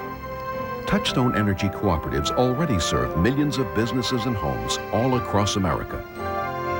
We're the Touchstone Energy Cooperatives of Minnesota and Wisconsin, bringing you the power of human connections. These two teams played a marathon in the 97 semifinals. Edina went on to win the title that year. We'll see what happens in the third period. They are tied at 1 here on quarterfinal Thursday. Jeff Grayson back here with the Northland Ford Intermission Report. If you're looking for complete prep sports coverage, go to varsityonline.com through KMSB.com. Scores, summaries, profiles, previews, varsityonline.com has it all. So that's varsityonline.com through KMSB.com, a truly great website for the prep sports fan. That wraps up the Northland Ford Intermission Report. Frank and Tom will sum up the second period and get you ready for the third in a moment. A The Northland Ford Intermission Report, brought to you by your Northland Ford store. The most comfortable call you can make. Call Window Light. When you want to improve your home, there are lots of folks to call. Like big remodeling companies who say they do it all. When you want to improve your home, we're as close as your phone. The most comfortable call you can make. Call Window Light. Remember that great taste of s'mores? Meet me where the sun is just around the bend. Meet me at the Dairy Queen, where the feeling never ends. Meet me at DQ. Dairy Queen's captured that taste with the new S'more Galore Parfait. That famous DQ soft serve, cocoa fudge, marshmallow topping, a graham cracker crunch. Just like around the campfire, and you don't need a stick. Only DQ's got the S'more Galore, so get over there today. Meet me at DQ. So I had fun. I'll call you. Yeah, okay. Well. Hey. Next time I'll remember to bring enough cash for both of us. Next time, use the UBank check card from U.S. Bank instead of cash. It's fast, easy, and accepted everywhere Visa is, so you can get what you need and get on with life. Make all of your shopping easier with the UBank check card from U.S. Bank. There's a car out there that connects you to a personal advisor for customized information and support services. Is this a Lexus or a BMW that has the executive assistance of OnStar Standard? No, it's the newly restyled 2000 Catera. And now you can get a Catera with a very attractive lease. Call for important lease details. The new 2000 Catera, the power of and, the fusion of design and technology. Cadillac. Got a gripe? Hit consumer action at kmsp.com. One goal apiece in the second period. And Edina and Hill Murray are tied 1-1 as we get ready to start our third period of play here. As physical a game as we've seen thus far in the tournament. It has been. There's no question, frankly. I think these two teams, though, when they get in position, you'll see some more checks take place with them. Louis here. Good. I'm amazed. Well, He's Louis here. We're all in trouble. Louis Ugnani, of course, getting ready for tonight's game, doing his advanced preparation work. Hey, we've got some highlights to take a look at from that second period of play. And let's go back to the first goal of the game, scored on a deflection. Well, once again, you watch it as it comes off the boards there. Kringle made the pass across, and then he comes back in front of the net. But watch the shot here by Gerke. He just lets one go, and it just beats... it's coming actually a little bit off target, but Kringle, when he goes to take his man on, hits his stick, goes in the net. Those things happen, but that gives the Hornets a 1-0 lead early on in the period. Boy, you got to like the way on the ensuing goal by Hill Murray, you got to like the way that Froker jumped on the puck and fired it in. But also Peter Allen, if you watch as the puck goes across here, McKenzie has it, he lets it all along the boards, but look at Peter Allen, he just jumps on it right here. He puts the pass right into the slot area, perfect position, allowing Froker to skate into it, didn't have to stop or hesitate, and he just let one go from about 20 feet out, and that tied the game, and that's where we are right now. That was early on at 4:32. Here's the Smart Pages shots on goal. 15-4 for Edina through two periods of play. They had the edge in shots 9-7 in that second period. And a quick look at the stats. Quality chances, 7-2 in favor of the Hornets.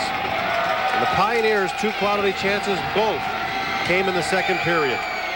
No power plays for either team, only two minor penalties called, and they were both coincidental penalties at 3:33 of the second period.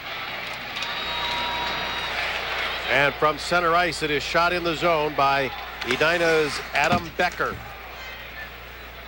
Heigl trying to dig it out.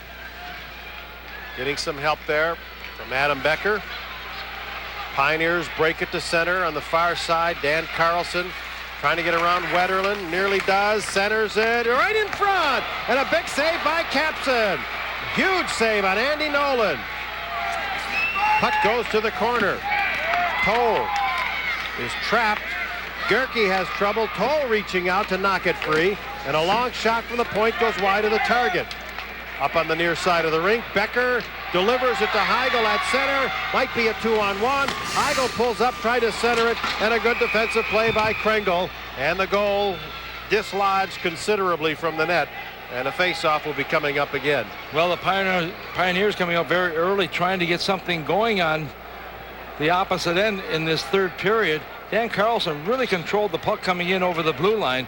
Good speed also, as he was able to hold his balance there. He's not very big, but I'll tell you, he is quick. He's just like a little gnat on the ice. You watch him here as he comes across the blue line, goes to the outside here. He's pushed off, but he's still able to retain his balance. Comes along. Finally, the puck finally comes back in front here in the ensuing play here. He's still down the ice getting it there, and look at the shot coming by Andy Nolan. He takes the first shot, the second shot. They could not put it away, but I'll tell you, they were determined early on. Out of the corner, and a scramble back to the point, kept in by Cornelius. He picked up by Matt Check, and he was dropped. And in front of the net, Keller cleared it, nearly gave it away to Cornelius. And out to center ice, the Pioneers break the puck. They bring it in over the line, trying to get around Toll. Toll trying to get in, that is. He centers it, and it's right up the middle and just off the stick of Kringle. Now back to center ice, Cornelius. In a 2-on-3 situation, he dumps it in and then takes a check on the play from Matt Check. Here's a giveaway, and a long shot pushed wide by Bo Kretzmann. Kretzmann reaching for the puck, can't keep it in, but Atherton does. Atherton played it to the corner. It's back out to the blue line. Holzinger couldn't control it, and a nice job to hang on to the puck by Kretzmann. Chipped back out at center ice, and here's Wetterlund to get it. Over to Gerke. In a 1-1 game, he tried to dump it in, but that one took off on him, and it sails up out of play. Boy, this is a tight one. Yeah, that was like a field goal on that one. Kretzmann, you saw the puck a few moments ago, made that little spinorama just inside the blue line. He wanted to go across ice to a defenseman. There were none there. They were making a change. So it was just 3 guys on the ice, and the defenseman had not been able to get off the bench yet to get back into the play. Next goal in this game would be, I don't want to just say it's a huge one, but it will cause some, I think, great strategical shifts out on the ice. Because it has been so tight, the next goal will make pretty significant differential in scoring, even though we're 1-1 now. A 2-1 edge in this game is going to be a big edge. Yeah, I don't think you're going to see either team let off in the physical part of this game.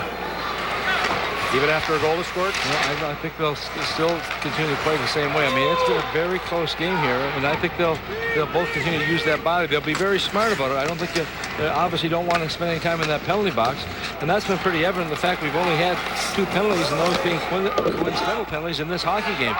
But there have been, I'll bet you there's going to be 75 checks in this game. Yes, good count, I'd say. Up on the far side, John Merrill, he runs into a crowd or a check. At the line, and it just hopped off the stick of Peter Allen. 76.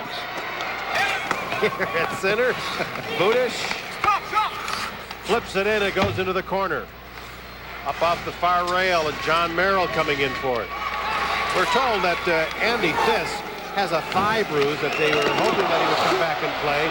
And now I'm not sure who the checker or the checkee was, but Nolan ran right into Atherton, and both went down. Atherton did his job, though. He broke up the rush. Cleared by Merrill to the line, not out. Merrill again trying to get it out. It's blocked once more at the line. Merrill finally pushes it to the left wing, where it's played ahead by Strand, and now the Pioneers looking to turn it around. The pass intended for Carlson. He brings it in. Carlson tied up by Gerke. 2 checks there because the referee took one of them. On the Menard scoreboard, we have a 1-1 hockey game here early in the third. Back in a moment. It's here to clear the air. I can see clearly now. Toyota's Blue Sky Spring Event, where great cars, excellent values, and a gigantic selection come shining through. Now is a great time to treat yourself to the personal luxury of the award-winning 2000 Camry Solara, a Consumer's Digest Best Buy. Your new beginning is here. It's gonna be a bright, The Blue Sky Spring Event at your Toyota dealer. Well, Andy Nolan with the puck right here coming in over the red line. You'll watch all of a sudden P.J. Atherton is going to come towards him, and they come in, but he sees him in time. He just jumps up here to try and get the advantage, and a little bit of an advantage he did get as he's on the top. That means you win. Yeah, he left his feet. It should be charging. Draw back to the blue line. through a screen. Nice save by Capson. And up to the near side, Andy Thiss fires it up the rink. Actually, it was played up by Steve Eastman. I don't think we've seen Thiss on the ice yet, although we were told we're hoping that he would come back in the lineup. He was at least hoping that he'd get back in. Yeah, I'm sure if he's not on the bench, and I'll do a quick count here in a second, if he's not on the bench, then you can bet he's inside getting ice on that thigh, so he will be ready for the next game. Yeah, if it's possible. Of course, they'd like to be back here in the championship bracket on Friday, but it could be the consolation bracket as well. Still a one-goal game. Cleared around by Wetterlin. Kringle at center ice across to his partner. Now it comes right back to Kringle. Kringle with it again over to Czech. Back to Kringle, back to Czech, but he was pretty well covered there. Forecheck pressure applied by Steve Eastman. And now an interception. Behind the net, Cornelius. Gerke firing. That hits a body in front of the net. And now Holzinger on the far side of the rink. It's blocked by Cornelius. Gerke keeps it in. Dumps it to the corner. Kringle has it. Up on the far side. Gerke was knocked down away from the puck. And then from center ice, they flip it back in. Here's Kringle in front of his own net. Puts it up off the far boards. It'll go down the rink. They're going to call this icing. Apparently, they do. I thought maybe Gerke could have gotten to it, but he was going off on a change. And going off a little bit slow on the change as well. I think Gerke's going to be okay. Yeah. The Pioneers, one of those teams, and when you talk to their coach, Bill Lechner, will tell you that, this team is kind of interesting because they're all friends. He said, and that's what makes our team so good. It's more the unity and these guys spending so much time together. And here's Thiss out for the faceoff, so that's good news to see him back. Atherton played it to the side of the net. Budish had a piece of it. Budish waiting for the puck, but it's picked off from him, from Matt Czech. Budish, number 22. Dug out of the corner and centered. And they stumble, and that allows the play to stay alive as Jenkins plays it in the corner. Budish centers it. Here's Thiss over to get to the puck. He's involved in a collision. Budish centers it, and it's taken away by the Pioneers. Under 10 minutes to go in the third period. Good rush up ice by McCarty. Hits the line, tries to go outside. Spun around by Atherton, and the shot never gets pulled. Forced up on the near side and flipped blindly by Ryman out to center.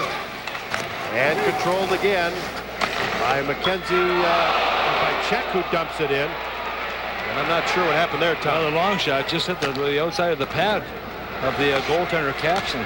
Here's a shot that hits the base of the net. Puck up on the far side of the rink as Beckner goes after it. The Pioneers break it to center. Three-man rush. It turns into a 3-on-2. Drops it in the slot. Capson a big save. The puck is still free, and Capson covers up. He continues to be extremely cool under pressure. Chris Capson, the junior goaltender, shutting the door again. On the Menard scoreboard, 1-1, back after this.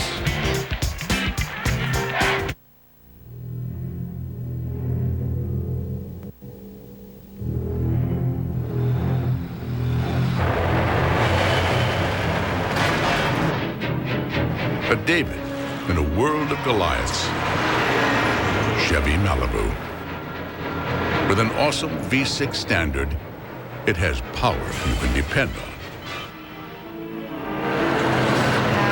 Chevy Malibu.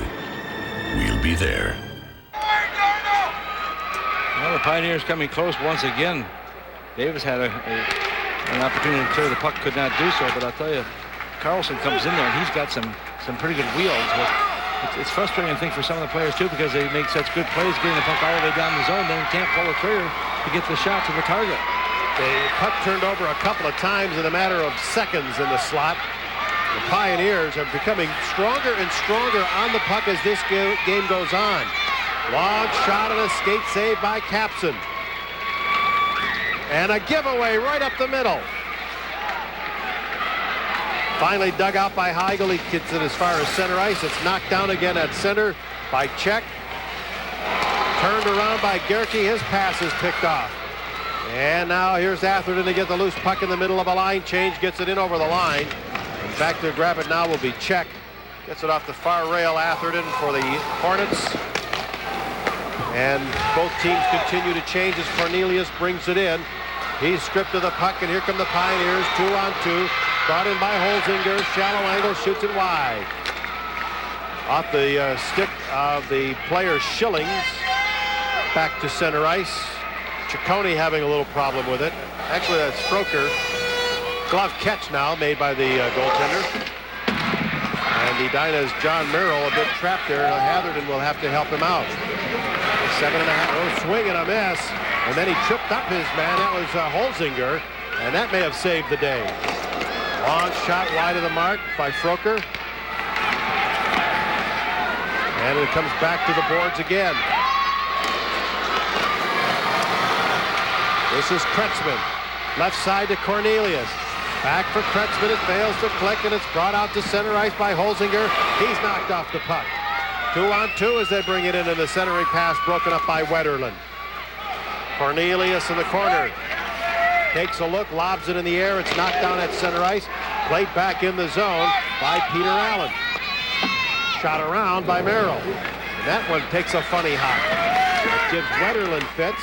And the Pioneers, with great forechecking pressure here in the period, looking for the go-ahead goal. They've had the better of the play of late. Driven around to the near side. Kept in by Ciccone and then fired back out at center ice by Merrill. Dumped right back in, and Merrill went after the puck. But the whistle goes as that one was broken up and deflected the offside at the blue line. On the Menard scoreboard, there it is, 1-1. Edina Hill-Murray, back in a moment. So I had fun. I'll call you. Yeah, okay. Well. Hey, next time I'll remember to bring enough cash for both of us. Next time, use the UBank check card from U.S. Bank instead of cash. It's fast, easy, and accepted everywhere Visa is, so you can get what you need and get on with life. Make all of your shopping easier with the UBank check card from U.S. Bank. Now, these two teams are pretty evenly matched when it comes to their class of players. Each of them have 8 seniors, 6 juniors, and 6 sophomores. Peter Allen out on the ice here was lined up as a defenseman. I'm not sure if they're going to spot it. I think they are going to spot him as a wing. Well, the puck goes into the corner. The Pioneers coming out with more and more resolve as the minutes tick away. Atherton at the line. They play it across. Here's Jenkins. Big save by Keller. And Atherton trying to hold up the play. He does and does it nicely. Another shot pinballs right back to Atherton. And it's controlled by Atherton once again. What a game he's having. Flipped out to center ice for Peter Allen, too far. Jenkins to dump it back in. We might have a delayed penalty here. We're going to have a high stick call against Hill-Murray, I think. And it'll give Edina a chance on a power play in a 1-goal game with under 6 minutes to go on the Menard scoreboard.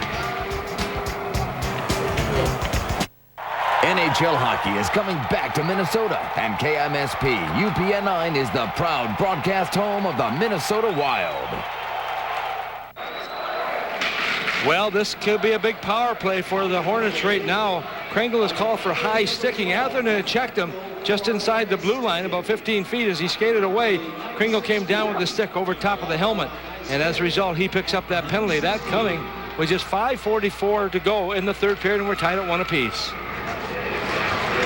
Now here's Gerke. He has his legs taken out from under him. Puck pushed back out at center ice. Bill Jenkins back to get it. Jenkins, the defenseman, starts to move ahead. Hits the line. Runs into a crowd. The puck is loose and it'll be swept away by Froker. Froker after it again. But Jenkins plays it to the line. It's blocked. It's dribbling. It's kept in just barely by the skate of Jenkins. And the Pioneers shorthanded will bring it to center ice. Gerke stepping up. Now here's Nolan. Pulls up, waits, shoots. Glove catch. Caps and holding on. Gets the whistle. Probably would like to think twice about having that face-off in his own end. I think you're absolutely right, because if he dropped the puck there, it'll be coming right back up ice again. But now this gives a chance for Hill-Murray also to get some of the fresh players back on the ice. We'll try to set the power play unit for you if we can here in this Very critical stage of the game with 5:05 to go. Looks like it's going to be Bo Kretzman as the center iceman. Steve Eastman will be on one wing. I suspect Cornelius on the other. And that indeed is the forward three for the Hornets. A lot of time on the power play. Puck is off a skate, turned over. McKenzie in after it. McKenzie wrap around. Capson makes the save. There's a quick centering pass right up the middle. Capson again, a big save. And boy, he continues to look cooler and cooler as the pressure gets hotter and hotter. And they dump it out of the rink, and we'll have a face-off coming up. Well, the Pioneers doing a nice job of controlling the puck, even though they are short-handed. This youngster, Steve Check, has done a tremendous game for this hockey club, but this youngster also, Frank, has remained, as you mentioned, very calm under a lot of pressure. You watch how focused he is here. Just follows the puck in behind. You got to make sure he's not going to cut back the other way. And he quickly gets across, gets the stick down, but then just stays right in on the play. And watch how square he is to that puck. As that shot comes, makes a save. Easily done. Thing about Capson, he's only been up with the varsity about half the season, about the last 10 or 12 games. He'd been called up from JV. That's quite a coaching stratagem by Kurt Giles to pull him up. But this guy is as cool as any goaltender as I've seen in high school competition. Out at center ice, Atherton, about a half minute on the Edina power play in a 1-goal game. Coming up on 4 minutes left in the game clock. In the slot with control, Strand. He pulls up with it. Goes cross rink. Jenkins. Make that Atherton. High shot, goes to the left side, down low, and there's a rebound, but Keller covers off.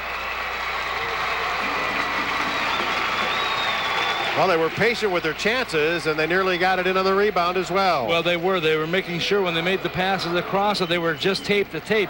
You want to make the most of these opportunities, and you watch as the shot comes from the right of the goaltender, and as he gets down, look at the help he's also getting back there. And then Keller makes sure that he's got the puck trapped underneath that big glove of his. Heigl up for this face-off.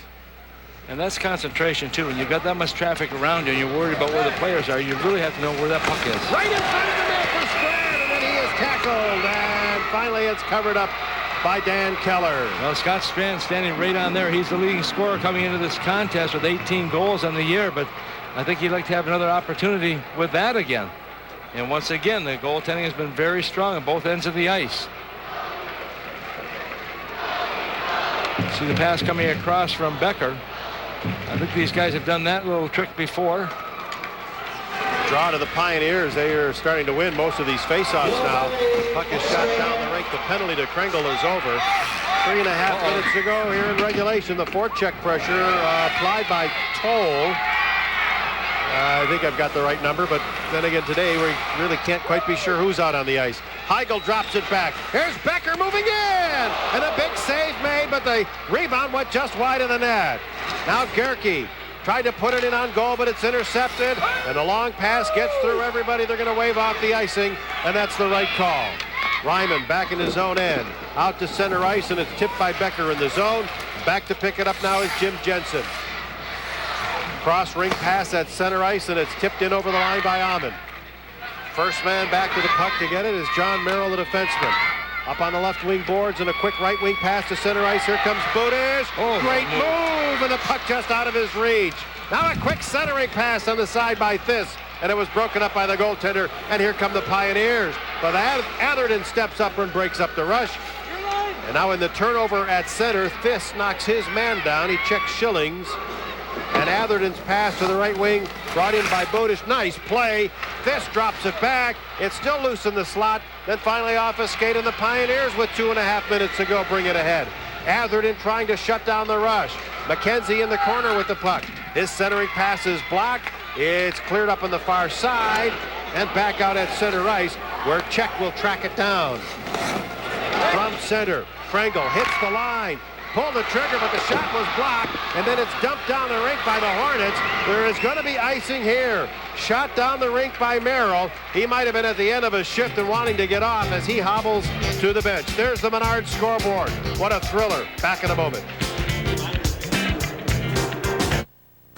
UPN 9's coverage of the Boys State High School Tournament is brought to you by Dairy Queen, your Northland Ford store, and Connexus Energy. Well, that faceoff, as you mentioned, Frank, comes back deep into the Hornet zone, and that's not where they want them right now. And the pressure being applied a little bit more so by the Pioneers, but these teams going back and forth with opportunities. But the quick releases, the shots in front, it seemed like a lot of scrambles without a clear winner getting away with any of the good, clean shots. Pioneers control as McCarty won the faceoff. There's a rebound. Capson made the initial save. Rebound cleared. Second shot comes down off the glass, and it's rolling up the side of the net.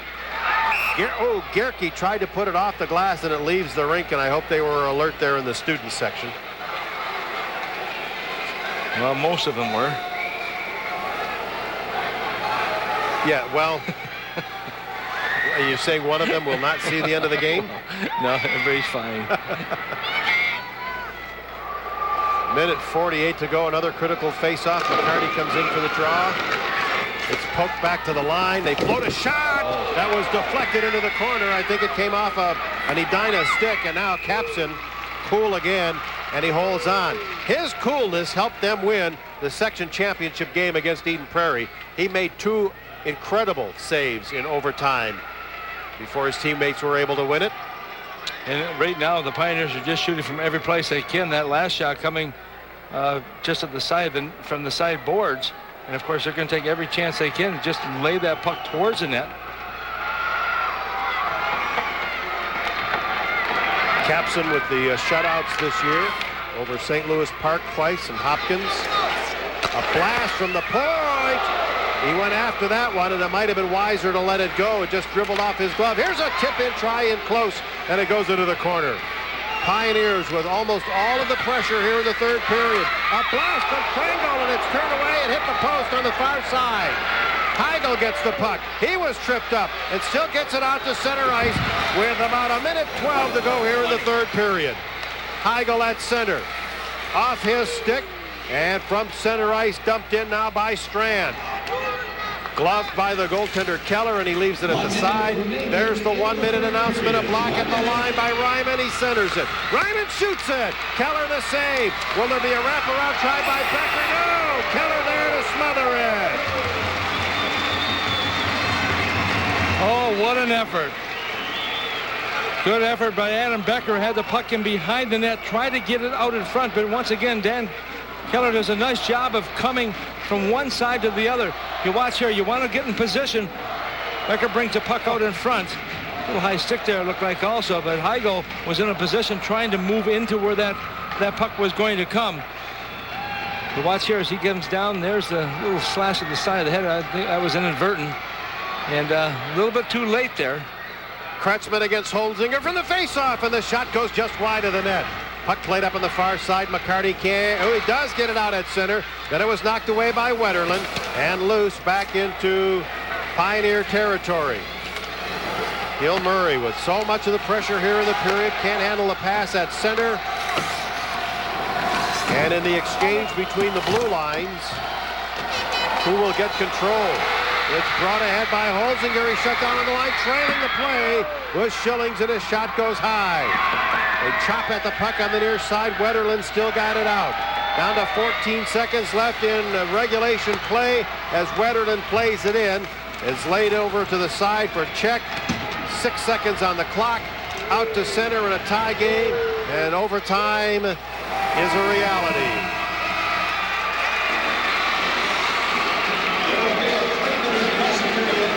Both goals in this game scored in the second period. We remain 1-1 here in the third. We'll have a very short intermission, and then we'll line up for the overtime, an 8-minute overtime. A little breather for the boys, and then we'll be right back. So do not, folks, do not go away. On the Menard scoreboard, it's Hill Murray 1, Edina 1, back after this timeout.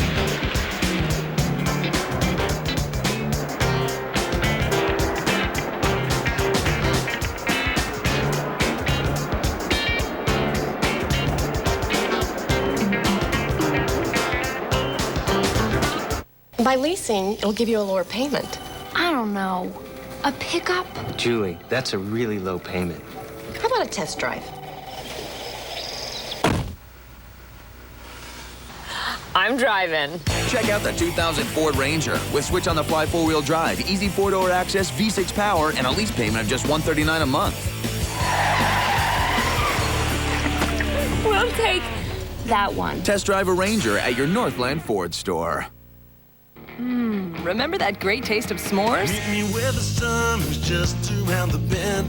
Meet me at the Dairy Queen, where the feeling never ends. Meet me at DQ. Dairy Queen's captured that taste with the new S'more Galore Parfait. That famous DQ soft serve, cocoa fudge, marshmallow topping, a graham cracker crunch. Just like around the campfire, and you don't need a stick. Only DQ's got the S'more Galore, so get over there today. Meet me at DQ. At Great Clips, we think a great haircut should be simple. Simply easy, simply affordable, simply gorgeous.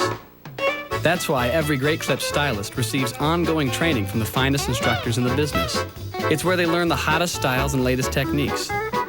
All of which means if you want your hair to look just right, the choice is downright easy. Great Clips. Guaranteed satisfaction, guaranteed style.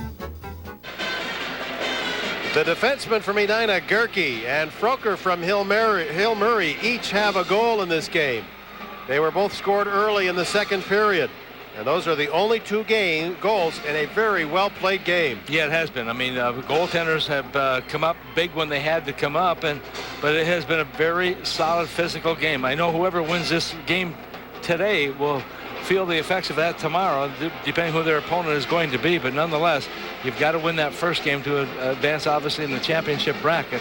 And these two teams right now have played a very, very solid game.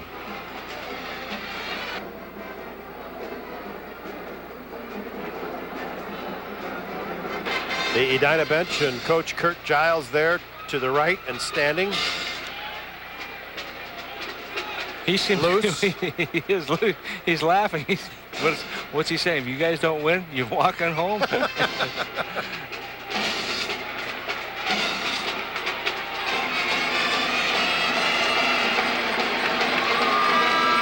right, they will be cool. And there is a look at the Pioneer bench. A very experienced team and an experienced coach in Bill Lechner.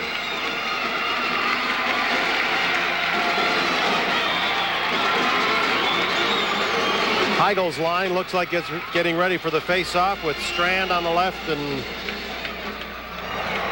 they have moved Adam Becker up on the wing on this line. Here's a look at the assistant coach, Pat Schaffhauser, who is seriously injured in playing professional hockey in Europe and is confined to a wheelchair now. But I asked Bill, I said, what does he bring to this team? He says, confidence. Let me tell you, this guy can communicate so well. What he can't do on the ice, he can certainly communicate to him, and the kids just love to be around him. And Bill was telling me he actually taught Pat in his freshman year, so that was kind of interesting that those two bodies have come back together, but they've done a tremendous job with this hockey club. And Bill Murray, one of the powers from year to year. There's a long shot from the point that skips wide of the net. We have an 8-minute overtime period here. It's sudden death or sudden victory, whichever you prefer. And if it's still tied after that, we would have a full intermission to resurface and then a 15-minute period. So we're going to go with an 8-minute one for now. And the Pioneers, with a lot of the pressure in that third period, here they ice the puck.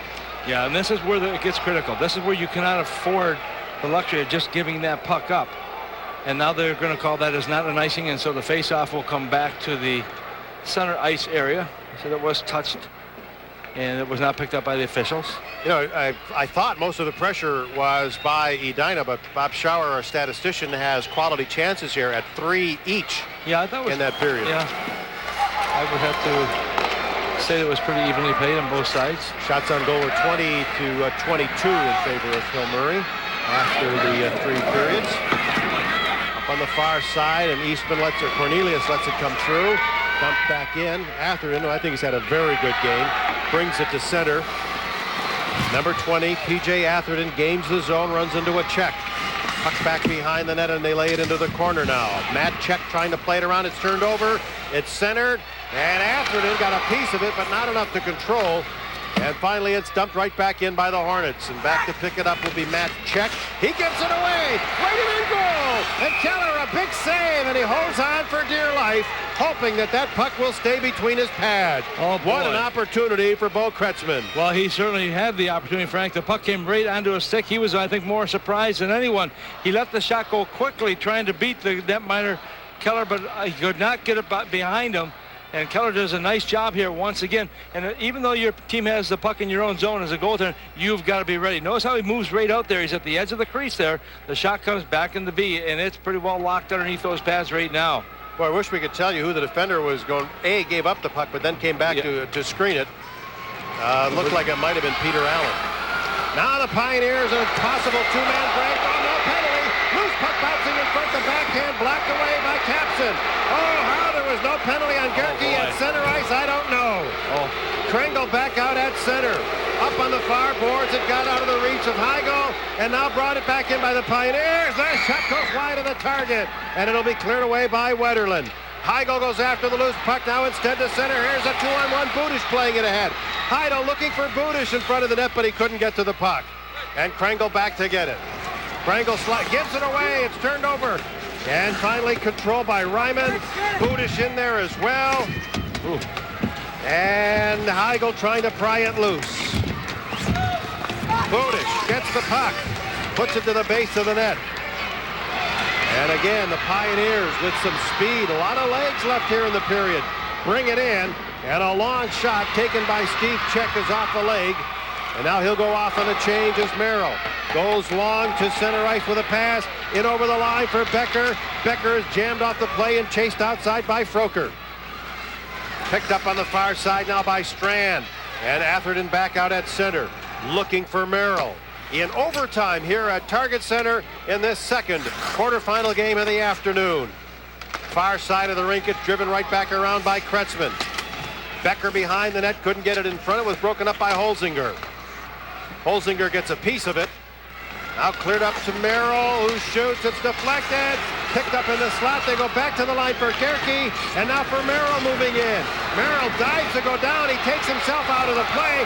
And there's a three-man rush for the Pioneers. Holzinger, the drop pass. This shot goes wide. Holzinger back up to the middle. Froker lines it up. And a big block in the slot by Adam Becker. Dumped right back in. And it's cleared around to the off the seam there, and Merrill has to recover in a hurry. Out at center ice comes down to Eastman. Eastman chips it in over the line. He'll go after the puck along with Steve Check, who shoots it around. Blocked at the line by Heigl. Heigl plays it into the corner. There will be bodies all over the ice the rest of the night. I don't think they're going to call anything unless we see blood. On the U.S. Bank scoreboard, Hill Murray, Edina 1, back in a moment.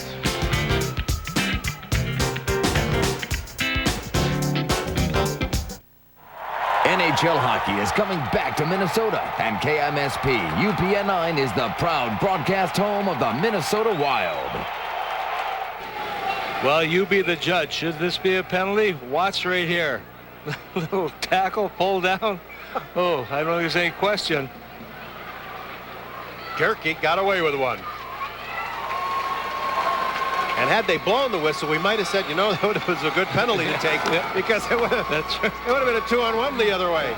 Well, he got away with it. Atherton knocks it down at center ice. 4 minutes left in this overtime period, and Atherton recovered at the last possible moment at center. No, nearly turned over to Eastman. Back out at center, Peter Allen bringing it in. Allen is checked by Cornelius. Oh, and they're going to hand it away back at the point to Kringle. Big block, and that one comes off the leg of Heigl all the way down the ice. Well, that was a big block because there was a lot of traffic in front of the netminder, and whether Chris Capson could have seen it or not, I'm not sure, but those are the things you have to do sometimes, sacrifice your body to get the puck to come off it and get it away from the net. Oh, the rush to the net, and Capson is there to cover up as Dan Carlson nearly shook his check and made his way in. Well, Carlson with great speed once again, coming right in towards that net, and Bo Kretzman staying right with him, right to the net, also making sure that he wasn't going to get a chance to have a good shot.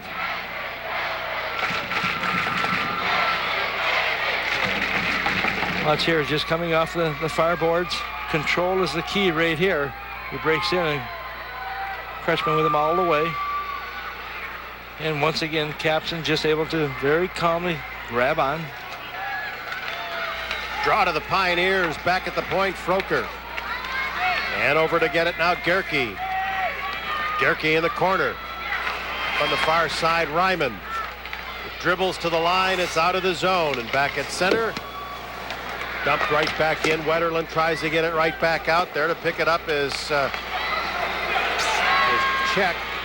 Quick centering pass broken up by Wetterlund and batted away at the last second by Kretschmann, and it leaves the rink. That play by Kretschmann broke up a great scoring opportunity. Well, the Pioneers have had some good chances in this period, but they just cannot pull the trigger in tight enough. And they certainly, in my estimation, have controlled the majority of play in overtime. And a good part of the third period as well. Yep. Capson the difference so far. Back from getting a stick, Christian Toll. A little bit of debris back down at the other end of the rink, so one of the officials over to pick it up. Face-off will be to the left of Capson, the goaltender. Heigl in for the face-off, as well as Nolan. And a turnaround shot is deflected into the corner. Wetterlund playing the body first. That allows the puck to be cleared by Heigl to the line. Becker trying to get it out. Second effort gets it to the line again. Heigl just flails it to get it out at center. And a Hill Murray player stumbles down, and then the goaltender Keller at the other end has to make a save. 2.5 minutes to go in overtime. Back in a moment on the U.S. Bank scoreboard. Thanks to everyone who made the Holiday Station Store's Walk for Leukemia such a huge success.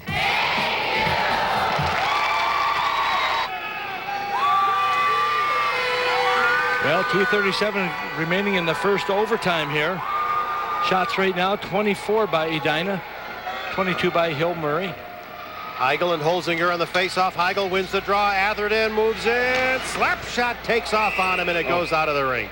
It was tipped off Hill Murray's stick. The face-off still in the Pioneer zone. He took quite a bit of time to get that shot away, and I think he'd like to have just a little bit quicker release and try to get his goal here is once that puck comes back to him, just to get the puck to the target. If you can beat the goaltender, great, but if you get a rebound or a deflection, doesn't matter who scores the goal as long as somebody gets it. Out at center ice, Heigl with it again. Good pulled away by Kringle. Heigl steps up, throws a pretty good checkup at the right side blue line, and Atherton in a bit of a spot. He was the lone defenseman back and had to control the puck. Now a play broken up by Heigl. Heigl takes a couple of wicked hits along the near side, gets the shot off, and it dribbles in on the goaltender Keller. Cleared down the rink. Will there be icing? It's rolling on in. It will. And the face-off back in Hill Murray territory. A couple big bodies coming down together also at the same time. Pair of 19s as they headed down towards that goal. John Merrill for Edina, and also number 19 Bobby Allman. Both seniors. Merrill has signed a letter of intent to play soccer at Green Bay Division I. He was all-state, the championship soccer team this year. Pretty good feet. Drop of the puck. Pioneers work it to center. Christian Toll, 2-on-1, fakes the shot, centers it, Capson the save, and he covers up. And who came in on the late hit but Gerke? And boy, did he ever. Oh, did he clobber Dan Carlson? Carlson, he's still putting his helmet on right now at 2-on-1. Boy, it's not very often you see odd man rushes in overtime. But you watch here, look at the shot, the little fake coming across here, but watch the action coming back. And this is where everyone's coming together, and the sticks are coming up, and the heads are still intact. But nice play by Jenkins to get it, by Toll to get it all the way across ice, and you've got to make sure that it's underneath the stick. Little fake here. You might argue that Gerke has avoided the penalty box twice this period. There's a lot of them. And it's, shot down the rink by Atherton. He certainly didn't want to do that icing. Yeah, that's not what he was trying to do. 95 seconds left here in this first overtime period.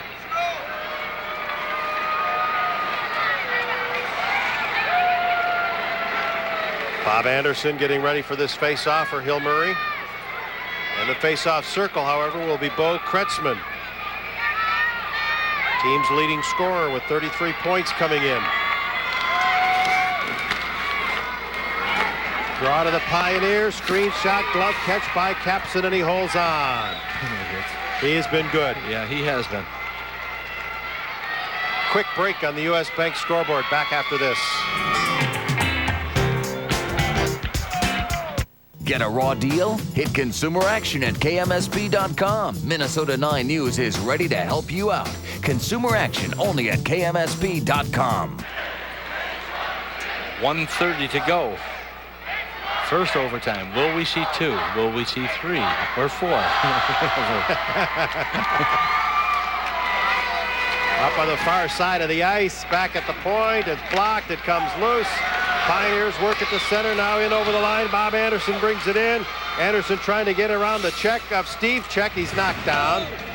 And at the point, the Wetterlin can't hold it in. You'll hear a 1-minute announcement pretty soon. Bob Anderson from center dumped it in and hit the referee.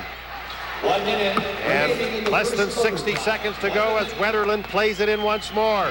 Keller had trouble with it. Krangle and Cornelius go after the puck. Here's a shot by Anderson, goes wide of the target.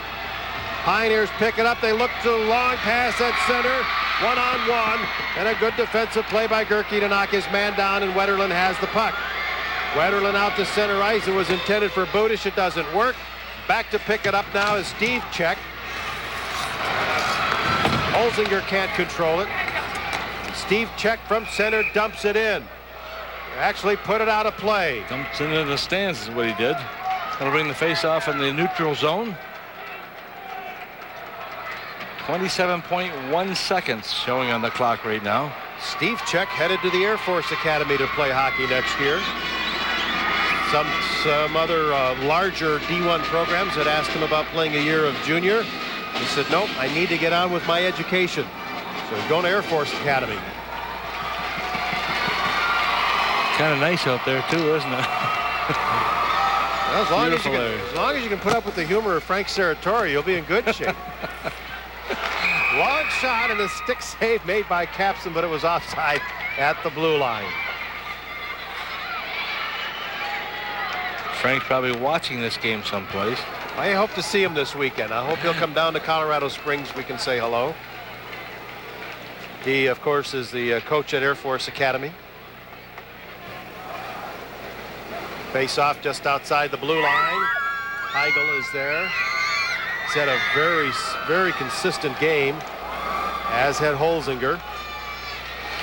Atherton playing it ahead. Brought in by Budish. Budish playing it into the corner now. And Kyle Holzinger waiting for the puck to come back to him. Just 4 more seconds left, and we're in. Oh, a loose puck in the slot. Back at the line for Heigl, and the deflection at the horn. And it will die in the crease, and this will be headed to a long intermission and a 15-minute second overtime period. All of the goals in this game scored in the second period, with Gerke at 48 seconds of the second period on a deflection, and then Proker got a nice setup from Allen at 4:32. 1-1 at the end of 2. It was 1-1 at the end of 3. It is now 1-1 at the end of our first overtime period. Well, both these teams coming out for the first overtime and performing very well. I think the Pioneers had the better of the chances. The referees certainly have let these players go up and down, not calling any penalties. But now they've got to do it again. And they'll get a chance to go in and just relax for a few moments. But it's interesting, too, Frank, when these players get on the ice, we talk about the long goes, how tired they get. Once you get on the ice, you forget about being tired. I mean, you're ready to go. That recovery time is pretty quick on the bench. And so a quick stint in the dressing room will allow these players just to get their legs, get a feel for it, and get a little refreshments perhaps to get some of the fluids back in. We may need to check here, but I believe state tournament rules dictate that this game will end at 6 o'clock no matter what. But we'll double check that because there's an evening session, of course, that they have to clear the stands for. So, but anyway, the most important thing is that the next 15-minute period will be coming up after we resurface the ice here at Target Center. This is the second quarterfinal game of the day. Bring you up to date on what happened a little bit earlier, one other game, and that was between Duluth East and Roseau. A game that was very close for 2 periods of play, and then the Greyhounds broke loose in the 3rd period, and they were fairly well Roseau outmatched in that 3rd period, so East with a 4-1 win in the first quarterfinal game. Downstairs now to Jeff Grayson. All right, thanks a lot, Frank. I'm here with Hill Murray coach Bill Lechner. Coach, how much can you say at this point? Obviously, 1 goal wins it. What do you tell these guys? Right. Well, there's not a whole lot you can say this time of year. I mean, they know what it takes. They see what's going on out there. They're playing hard. We said it from the get-go. There's 2 evenly matched teams, and it probably should be this way. So, big thing is just get some rest, get some fluids, cool down, and just keep working hard. You've had some chances on rushes. Obviously, there's been some plays with some contact, but like Tom Reed was saying and Frank was saying upstairs, at this point, they're probably just going to let it go unless it's a major hit, isn't it? Right. Yeah, the refs are doing an outstanding job, and there's good and bad both ways. So they're letting the kids play, and hopefully the better team will come out. What about experience in overtime games like this? Does that help at all, or when you're playing, does just instinct take over? Does it help that you've been there in these tight ones? Yeah, and that this season has been that way, so it certainly doesn't hurt. Is it a huge factor? I'm not sure. Time will tell. But yeah, we've been down this avenue, and we played tight games with tough teams and big crowds, and so has Edina. So it'll be a good overtime. All right, we'll let you get inside and rest up. Thanks. That's Bill Lechner, head coach of Hill Murray. We're going to talk when we come back a little bit more about the history between these 2 teams in marathon games. Stay with us. We got a great one on quarterfinal Thursday. We'll be going to the 2nd overtime in the Class AA quarterfinal. Edina and Hill Murray tied at 1. So what's on for today? Boss wants you, me, and Charlie to take the new Silverado and move them bales. Is that Charlie? Chevy Silverado has the most powerful V8 of any 4x4 pickup. Then we gotta water the herd. 300 horses make it more powerful. If there's any daylight left, we'll take Norm up to see the ladies. More powerful than Ford and Dodge. That's why it's the truck. Silverado from Chevy. Well, guess that's enough for today. Celebrate the 21st century at a Subway restaurant. Come in today and get 3 regular footlong subs for only $9.99. Share the celebration. It's a great deal for dinner or anytime. 3 regular footlongs for $9.99 for a limited time. Subway, the way a sandwich should be. Catch Subway's tuna sub or reel in our seafood and crab sub. They're better than ever, all made on Subway's fresh baked bread. The world's favorite tuna or sumptuous and rich seafood and crab. Subway, the way a sandwich should be.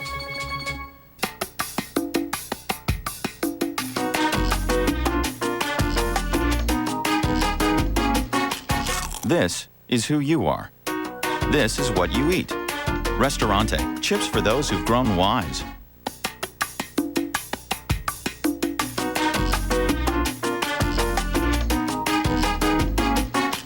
This is who you are. This is what you eat. Restaurante, chips for those who've grown wise. Monday on UPN. What will it take for this girl to notice Brandy's brother? You finally tracked me down. Who are you? Moesha. Then, your mama's little girl until someone tries to take your place. Isn't she a dog? Yeah, Chucky. The Barkers. Next, his ex-girlfriend is dating his worst enemy. Fancy chocolate on the pillow? That'll be me. Grown-ups. And go on the air with Malcolm and Eddie. What do you think this button's for? For us not to touch? It all starts at 7, Monday on UPN 9. Tuesday on UPN. Meet the newest breed of secret agents. We got a plan?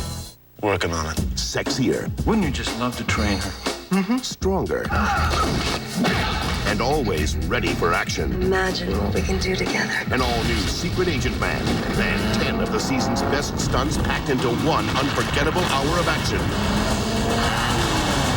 I Dare You, the ultimate challenge. It all starts at 7, Tuesday on UPN 9. What are you doing tonight at 10? Hopefully watching UPN 9's tournament coverage. But if you usually watch the news at 10, have we got news for you? At 10 o'clock on April 3rd, 9 News will make a change. A change that will make getting all the news you want at 10 more convenient than ever. It's just what you'd expect from 9 News. Because at 9 News, we know the news isn't about us. It's about you. 9 News is about you, your lifestyle, what you want to know, when you want to know it. At 9 with Robin and Jeff, it's more local news than any other station. At 10 with Jeff and Angela brings you more local news with the innovative style and format you've come to expect from 9 News. And now 9 News is on in the morning, too. With Good Day Minnesota, you're never more than 9 minutes away from weather and traffic together. It's changing the way people watch news in the morning. And at 10 o'clock on April 3rd, 9 News will change the way you watch at 10. It's what you've been asking for. And only 9 News can give it to you. 9 News. It's about you. We're used to these overtime games being on semifinal Friday night, but we're doing it a day early and in the afternoon. Edina and Hill Murray have played 4 periods, 3 complete periods, and then we had an 8-minute overtime. We are tied at 1. Teams getting a rest. The ice is being resurfaced. Then we'll have a 15-minute period. Of course, we'll keep going until somebody breaks this 1-all tie. We welcome you back to the Target Center in downtown Minneapolis. We hope you're enjoying this game between 2 programs with rich traditions. This is about what we thought it would be. You heard Bill Lechner talk about it. No surprise from his end, and I'm sure Kurt Giles feels the same way.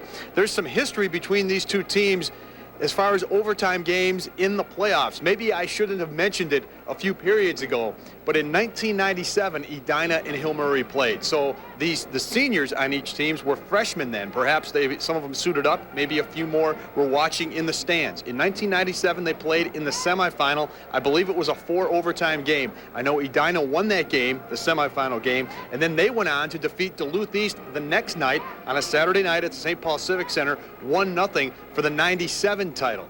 In 1996, of course, most people remember that game, the Duluth East Apple Valley game, the longest game in Minnesota State history, over 93 minutes. Apple Valley won that game. Then they went on to defeat Edina. So Duluth East, Edina, and Hill Murray are connected through these overtime marathon games. These 2 played in 1997. Edina pulled it out.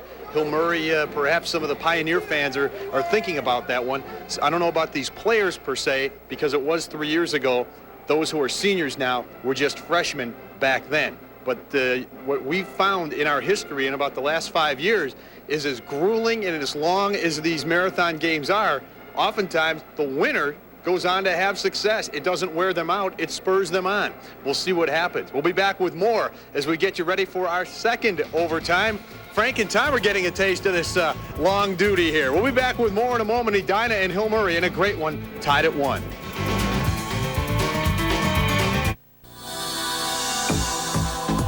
We've just made it easier to separate yourself from the crowd with a new Dodge Caravan, the most innovative, most imitated, most trusted minivan on the road today. Now, Caravan features either a generous cash allowance or low 0.9% financing for up to 60 months. In a perfect world, everything would be different. Until then, see the friendly Dodge dealer near you during our Think Spring event. Integrity, innovation, accountability, and community commitment. That's how Touchstone Energy Cooperatives bring customers, large and small, quality state-of-the-art technology at affordable rates. Touchstone Energy Cooperatives already serve millions of businesses and homes all across America. We're the Touchstone Energy Cooperatives of Minnesota and Wisconsin, bringing you the power of human connections.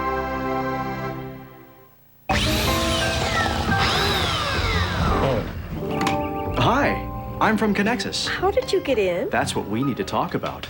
You know, a security system is a really good idea, but there's more to home safety than that.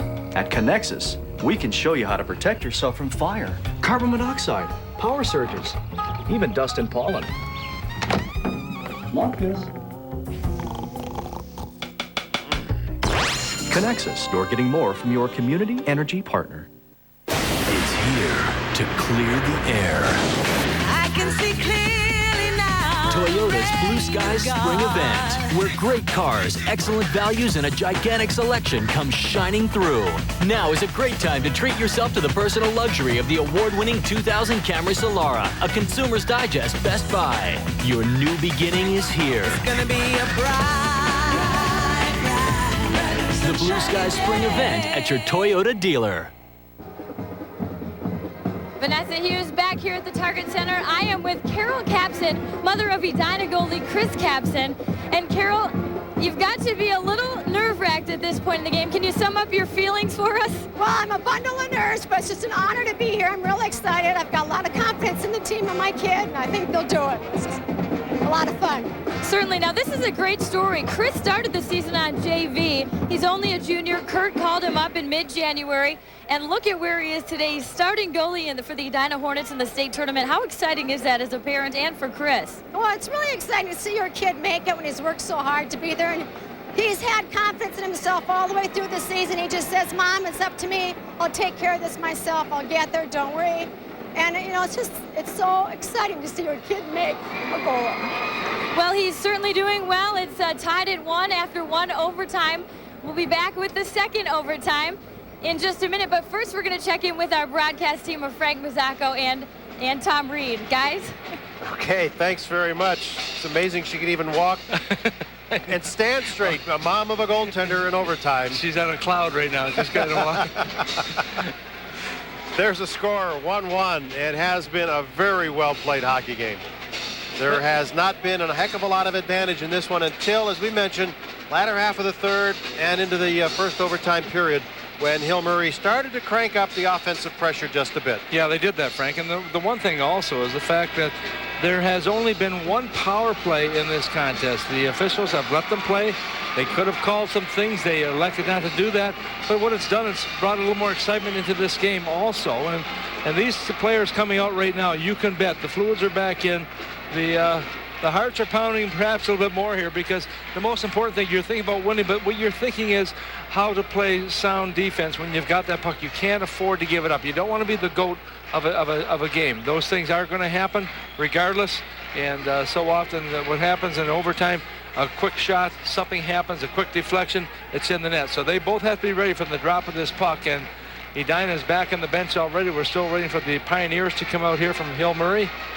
And I'm sure they're getting that little extra talk, perhaps from their coach, who seems to be leading the way for them right now. In fact, he's already back at the bench, and the players haven't come out yet. So that'll be interesting.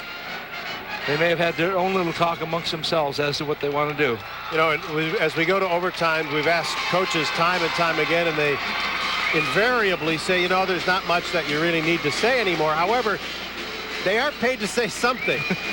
Do you tell the guy, and it may depend on the team that you have, it may depend on all kinds of conditioning factors, the ice condition, your strength, your stamina.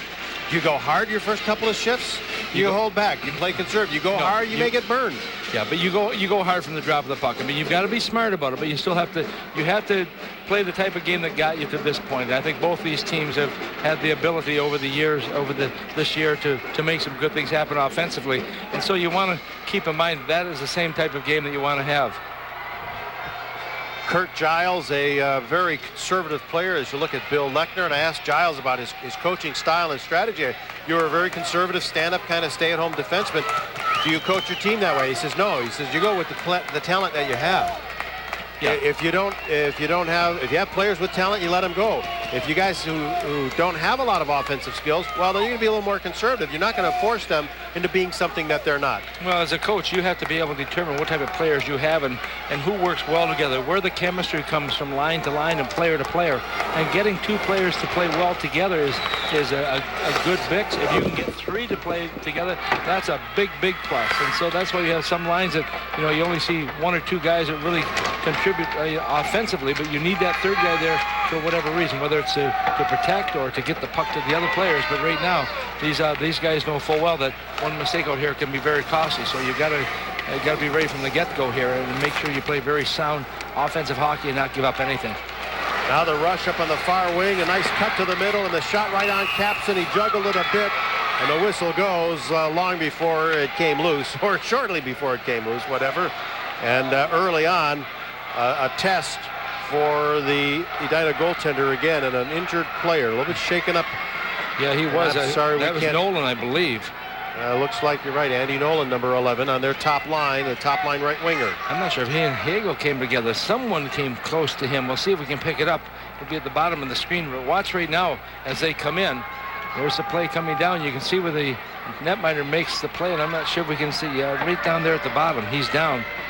And I believe that he did come together with Hagel. Up on the far side, Cornelius couldn't control it. A long shot from the point, skips wide, and the goal's loose. Again. We are in the second overtime period. This will play out to 15 minutes unless somebody scores. There would be a 3-minute break and then one more 8-minute overtime period, with one little stipulation in here, is that I don't believe they will start a period after 6 o'clock.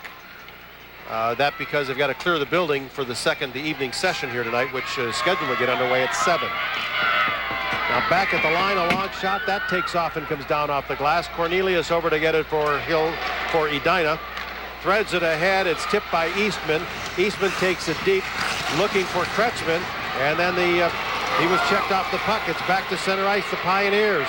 Kretzman with a bit of a check out at center, and Jenkins rides his man down on the far side. Now Atherton plays it ahead. Cornelius sweeps it up ice. One man back. Cornelius and over the line. Half stride. Centers it. And the shot by the defenseman Atherton goes wide of the target. Played right back into the corner by Josh Budish. Atherton, who has had an outstanding game, nearly came very close there to ending it. Well, Cornelius made a good play going down to get to that puck. And if you remember, he's the guy who scored the overtime goal in 4 overtimes against Eden Prairie. Back to get it, Jensen. And around into the corner for Czech. Gerke can't hold the zone. Keller makes the save. And in on the hard forecheck is Budish. Hegel's centering pass at the base of the net. Hegel gets it again. Hegel's got a man in the slot. Here's Budish. They put it in front, but they couldn't find Ryman, who was wide open, all alone. And to center ice comes Matt Czech, who brings it in. Gerke tried to stop him. He centers it. Hegel right there to take it away. Big play by Hegel coming back in here to play the sound defensive part of this game.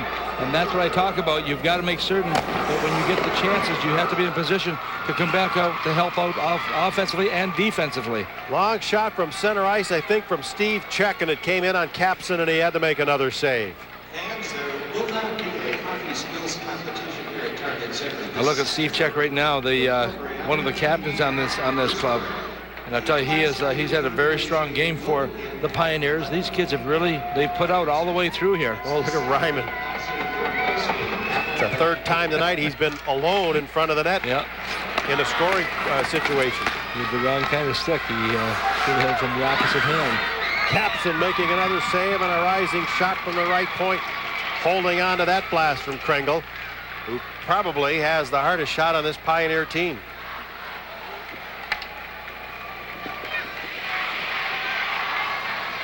Lechner says it's really a cannon that he has, not a shot. Holzinger ready for this face-off, and they dropped it unfairly. Was that quick? And they'll line up to do it again. Holzinger against Kretzman.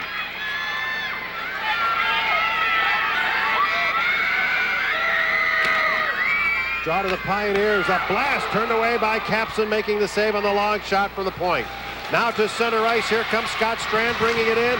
Pulled the trigger, but he was checked. Strand back to keep the puck in the zone. And as it dribbles towards the net, Keller will play it to the side. Overtime of this quarterfinal game. Here's a steal in front, and Kretzman shoots it wide of the target.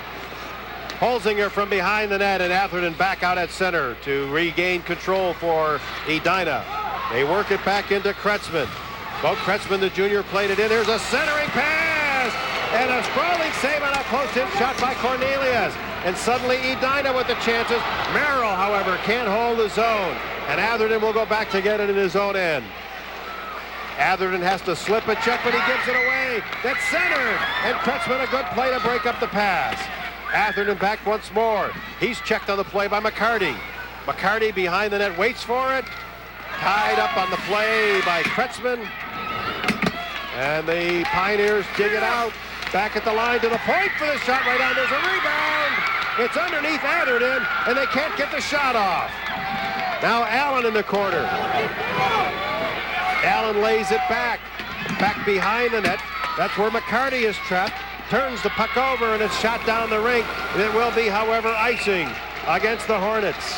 Well, the Hornets in that particular case were just kind of standing there. Frank, I was watching. There was one guy moving. Everyone else was standing in position. I mean, just kind of standing around there. You've got to keep the feet moving all the way through a game like this. And are they tired right now? I'm not sure, but the Pioneers certainly are getting a couple of chances. Well, Edina had some early chances of their own in this one as well. Still in the first 5 minutes of the overtime. Durkee drives it around. Anderson waits for it. It's blocked. Anderson's second effort, chips it out to center ice. It's a 2-on-1 situation out there, but the Pioneers have control of the puck. And now a pass to center is redirected and brought into the far side of the rink. Ahmed tries to get it in front. He runs into a crowd, and there's a shot pushed wide of the target by Carlson. Long pass to center, and that one was intended for Bob Anderson. Now they look for Andy Nolan. Instead, Heigl. Nolan intercepts and centers it. It's loose in the slot, but then finally pulled away by Ryman. Here comes John Ryman. Pass too far on the right side for Anderson. Now back out at center, just off the bench. Jenkins, ices it. I'm not sure who he was intending on that pass, but it missed. And because of that, that'll bring the faceoff right back deep in his own zone. And the coaches seem pretty calm and relaxed right now behind their respective benches. You got some people yawning behind the bench. So. Been a long day. Kretzman ready for this face-off against Holzinger. Draw to the Pioneers, the shot right on it. Capson makes the save. Dug off the rail and shot out of the zone by Eastman. It's deflected at center ice. Eastman back for the puck, but it's taken away. And then he nearly picked the pocket of Schillings. Dumped back into Edina territory. Jenkins in the corner takes a check. Jenkins works it up for Cornelius. And then it's forced to center. It might be 2-on-1 to center ice. Eastman bringing it in. Lets it go. He scores! Eastman on the slap shot. And Edina will advance to the semifinals.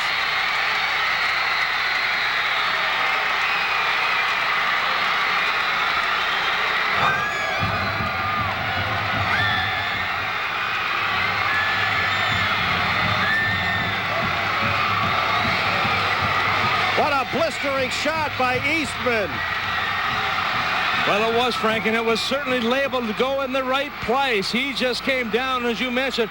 He just cranked up, and the dejection certainly on the face of Bill Lechner right now, but his team played extremely well, had some chances, and every once in a while you have to get the lucky breaks too. But Eastman, that wasn't so much luck as it was the fact that he just labeled that shot. It was into the corner. Nice pass also to get the puck over to by Bo Kretzman, who made the perfect pass. Taped the Edina Hornets and Kurt Giles that advanced to the championship side. Second year in a row that the Pioneers are eliminated in the quarterfinals. They lost to Blaine last year. A little bit of a smile out the side of at the corner of his mouth. Well, you watch here. It becomes two men coming down together, and that's Kretzman who makes the pass across to Eastman. He comes down, and look at the room there. There's not much, I'll tell you, from that angle, but that just goes above the pad, but he just laid into that one. Good balance coming in here, and he just put it in all the way. Control, control, and we talked about giving that one mistake, and even laying back here to make sure he doesn't get ahead of the puck here, to make sure there's no offside. Well, we talked about super sophomores in other games. This sophomore, Eastman, steps up. Stephen gets his goal, the 8th of the season. Well, it was a good goal too, Frank. Yes, it was a good goal. It wasn't a bad goal, and Keller certainly to be commended for his play in this contest. He just gave a little extra room there, and that's all it took, and he just overpowered him with that shot. But it was a good hard shot that wins this second overtime game for Edina. They will advance. They will play Duluth East in the first semifinal at Friday evening, 7:05. We'll go to ice level now, and Jeff Grayson. All right, thanks a lot, Frank and Tom. Edina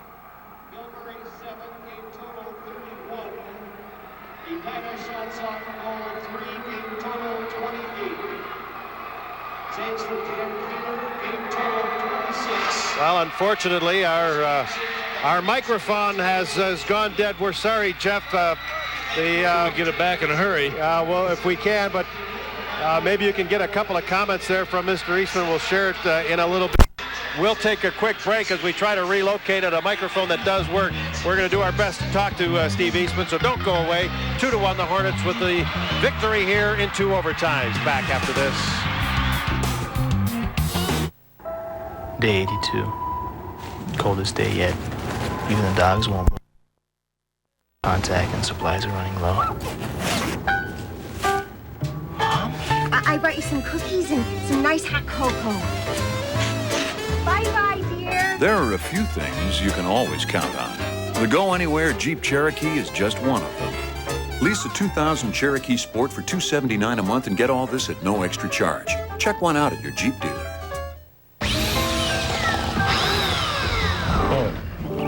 Hi, I'm from Connexus. How did you get in? That's what we need to talk about.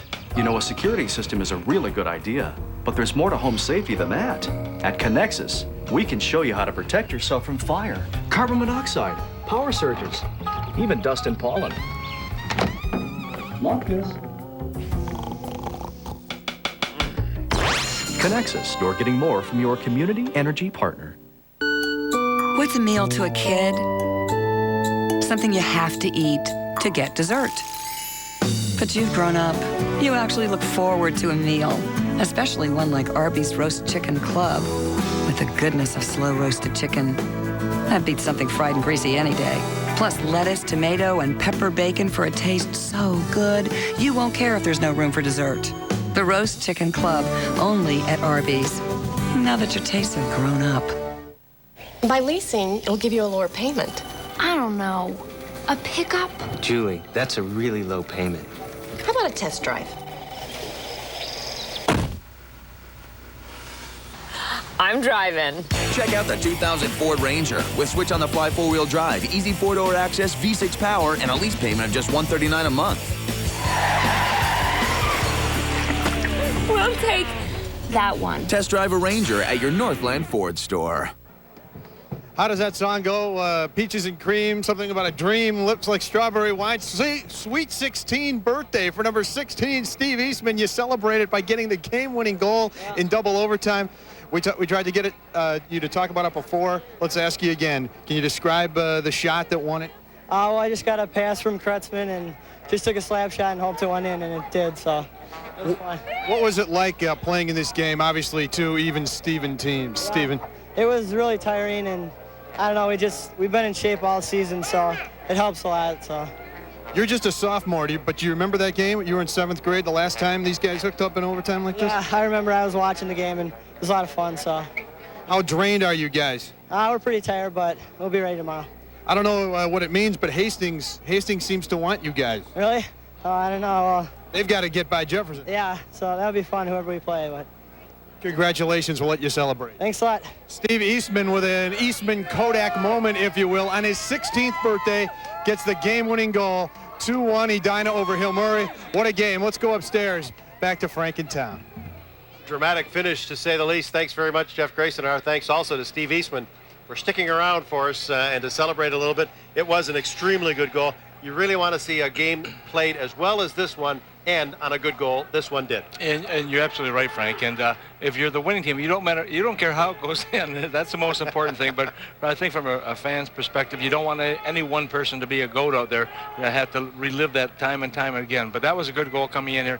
He had to pick the corner. There wasn't much room there, and he was able to do that. And he's to be credited for that. But it was a well-fought game. The Pioneers came in here, and they seemed to control things. For it was a seesaw battle back and forth. But when it's all said and done, the one who gets the winning goal in overtime gets a chance to gloat just a little bit more. Well, it's a sophomore now. How's he going to follow that up? But anyway, he's got 2 more games to prove more things here this weekend. Let's go to our smart page of shots on goal, give you a look at the shots for the game and the 2 overtimes. In the overtime alone, Edina had 6 shots on net, Hill Murray with 11. And the Pioneers carried a good portion of the play through the latter part of the third and into overtime. But I think the Edina Hornets came on with a much stronger second overtime period. And the final shots are 31-28. Now, General Motors will bring you a look at our 3 stars. The 3 are not enough for this game, but we'll start out with one goaltender, Dan Keller for Hill Murray, who was outstanding. Well, he was. The Hornets had 28 shots, and the one being an overtime goal, but he was very, very strong when he had to be. We knew it was going to be good goaltending coming in here. Very low scoring game when you only have 3 goals scored in the entire game, but it was a hard-hitting game. Some of the shots close in, and the goaltender is also a part of some of that physical play too, so that really takes away some of their focus. They have to know where that puck is and yet worry about where the players are, but I thought that Dan had a very strong game for the Pioneers. Second star, you can argue this could be a number 1 star as well, and that would be the goaltender for Edina, Chris Capson. He was, if Keller was outstanding, he was just a notch better too. Well, that means you can probably guess who the number 1 star is going to be, but this youngster, we talk about being composed out here. Well, was he ever? He certainly was. He just very well poised, and every time he made the save, it looked like it was an easy save, as difficult as it might be, and he got a lot of support from his teammates. You get some goaltenders who are up and they're jumping, they're all over the place. He just stands in his position, and what he does best is stop the puck. That's right. When you do something and make it look easy, you're doing it extremely well. Steve Eastman almost made that game-winning goal look easy. It was a well-placed shot through a bit of a screen. He kept it low to the ice, and it was in. Well, Kurt Giles told me that this youngster's improving each game, and he said that's the big thing. He's only a 10th grader, he said, but he's a player that really wants to play, wants to win, and I think that was evident in the shot that he took there. He was overpowering with that shot. He knew that one shot could make the big difference in the game, and that's what it did. Well, this will put them up against the Greyhounds from Duluth East. It's a little tough to speculate now. Of course, that semifinal game would be played on Friday night. Wondering how the two of them match up. But one thing I will say about Edina is they're coming in very cool and relaxed. Well, they are. But you know what? There's not that much pressure on right now. I think that Kurt's done a good job. And you look at the composure behind the bench, and that transcended the players, too. He doesn't get excited out there. And as a result of that, then they're just kind of the same calm, cool players that he is behind the bench. We talked to him about the very tough bracket that he is coming out of this afternoon section, arguably the toughest of the AA groupings. And I said, well, how do you feel about coming out of the tough bracket? And he says, heck, I hated coming out of our tough section. He says, the heck with the bracket. We're here now. Nothing else matters. All right, we'll take a break. When we come up, we'll set up the rest of the games for tonight and also for the rest of this tournament week.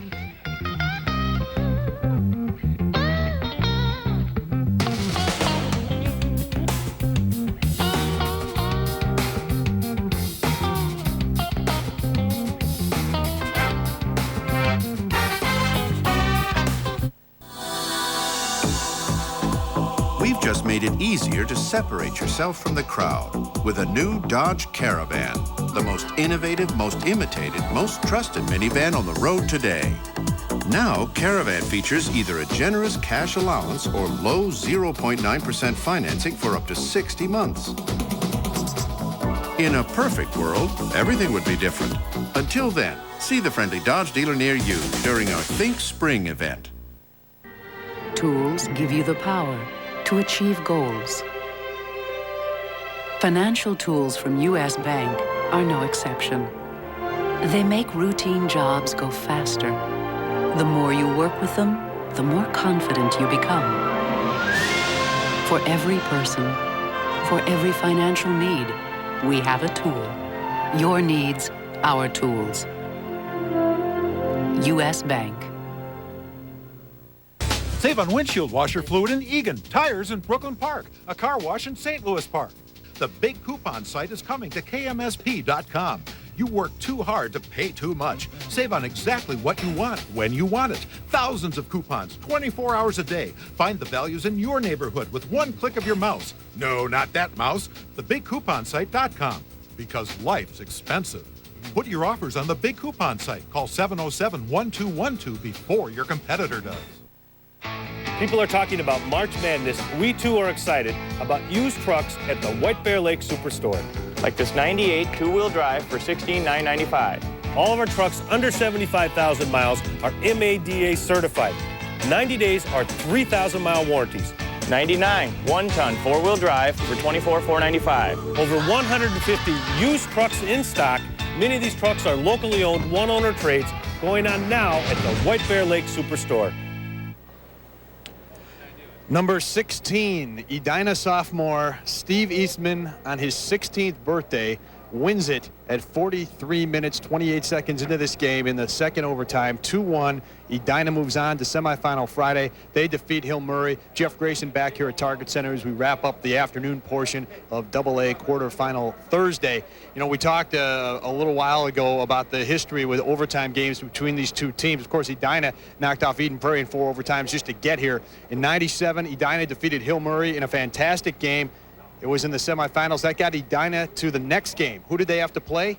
Duluth East. It was in the championship in '97. Well, they'll hook up again in the semifinals. Duluth East, the highest ranked team in AA, ranked number 3, the highest ranked team left in the bracket. So who knows? If you're an Edina fan, that shapes up well for them. We'll have to see. Duluth East will have something to say about that. They got plenty of time to scout.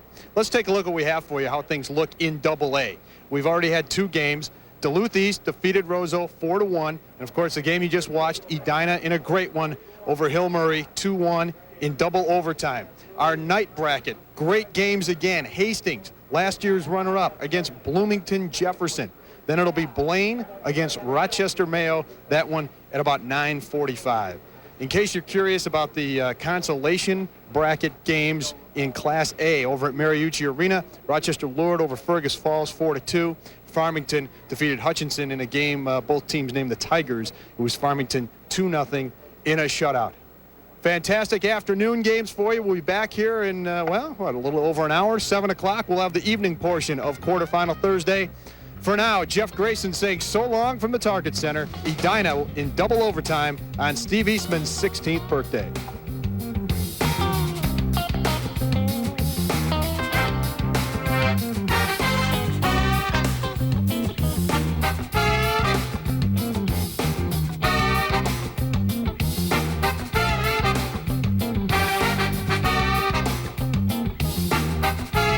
UPN 9's live coverage of the Minnesota State Boys High School Hockey Tournament is brought to you by U.S. Bank, premier partner of the Minnesota State High School League. Toyota, leading the way every day. The car and truck divisions of the General Motors Corporation. Menards, your official home supercenter for the 21st century. Save big money at Menards. And Dodge. In a perfect world, everything would be different. You're watching KMSP UPN 9. We now join our regularly scheduled program in progress. Quiet, we can sneak up to my bedroom. At least we can talk up there, no one will bother us. You know, it's been years since I had a date with a guy who still lived with his parents. Yeah, I don't live with them, they live with me. They had a little money trouble, I had to take them in. But on the bright side, you're dating a swamp tycoon. To share the same forest. We have a finite area of land for people to play in Minnesota. The state mapped out a plan for everyone's use of Minnesota's 5 million acres of state forest, but now everyone is attacking the plan. More and more people pursuing more and more kinds of recreation with more and more kinds of toys, and it's inevitable that sometimes they get in each other's way. The organization Minnesotans for Responsible Recreation, or MRR, shot this home video in the Cloquet Valley State Forest north of Duluth. They say the widened trails and rutted paths are damaged from all-terrain vehicles. But ATV enthusiasts say they're getting a bad rap because of a few bad apples. They say most drivers don't do serious damage to the terrain. Right now, the legislature is considering giving the DNR control of Minnesota's forest trail system. To get ready, the DNR developed new ATV trail proposals. People on all sides of this issue agree more trails are needed and hope if they're made well enough, they may discourage ATV drivers from leaving the trails and damaging the forest. If we provide a product that really satisfies users, I think we'll have much less enforcement to deal with. The MRR says the DNR plan does not meet Minnesota's environmental standards. They want more ATV restrictions until the plan is finalized. But ATV enthusiasts say they've paid for the right to use the land, just like everyone else. We pay state sales tax, and we buy permits and license, and we buy permits to go in the state forest. Minnesota's current law allows ATVs to drive on or off the trails or cross country almost statewide. The red highlights show the few areas where ATVs are banned. The DNR plan would restrict ATVs to the trails in these yellow highlighted areas. Cross-country travel would still be allowed in the northern state forests, but the MRR wants ATVs restricted to trails statewide. You know, we drive our cars on roads, not just anywhere we want to go, and the environmental damage is minimized that way, at least compared to what it would be if we were going cross-country in our cars. The DNR says it will wait a few years to see how ATV enthusiasts behave in those 8-state forests before adding any more to their plan. It is a tough issue. And, you know, people are very spirited in the pursuit of their sports. So we have folks with a lot of passion about what they do running into each other. We have no particular grudge. We do not consider the, the responsible ATV user the enemy. We want to work together because we don't want to lose our opportunity to recreate in the state forest, just as they don't want to lose their opportunity either. Lawmakers should decide before May who will control Minnesota state forest trails. If that power goes to the DNR, you'll have a chance to offer your feedback before any rules are put into place.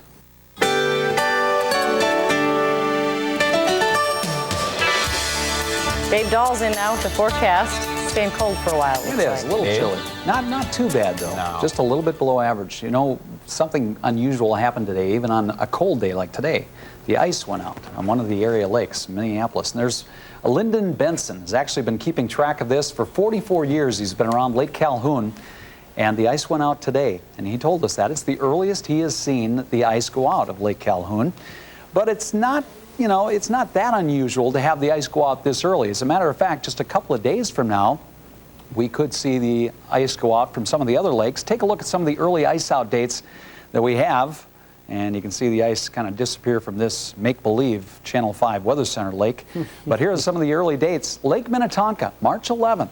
That was way back in 1878. That was, what is that, Saturday? It's March 11th? Saturday? Upcoming, yeah. Okay. March 29th, 1990 for Lake Waconia, and White Bear Lake, March 24th, 1987. So very early in the season, of course, thanks to all the warm weather we've had, not the cold weather that we got today. How about the weekend? If you have some plans this weekend around the entire state, not bad. Temperatures around average. 40 in the southwest on Saturday, 30s up north, 30s throughout much of Wisconsin, partly sunny skies. How about Sunday?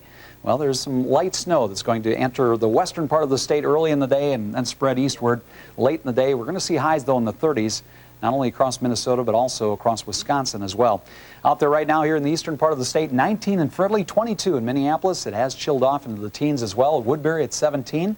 Bloomington Jefferson High School, their current temp 24 after that high today of 39. That actually occurred just after midnight. Temperatures were falling very rapidly through the early morning hours, and then they steadied off throughout the day in the 20s.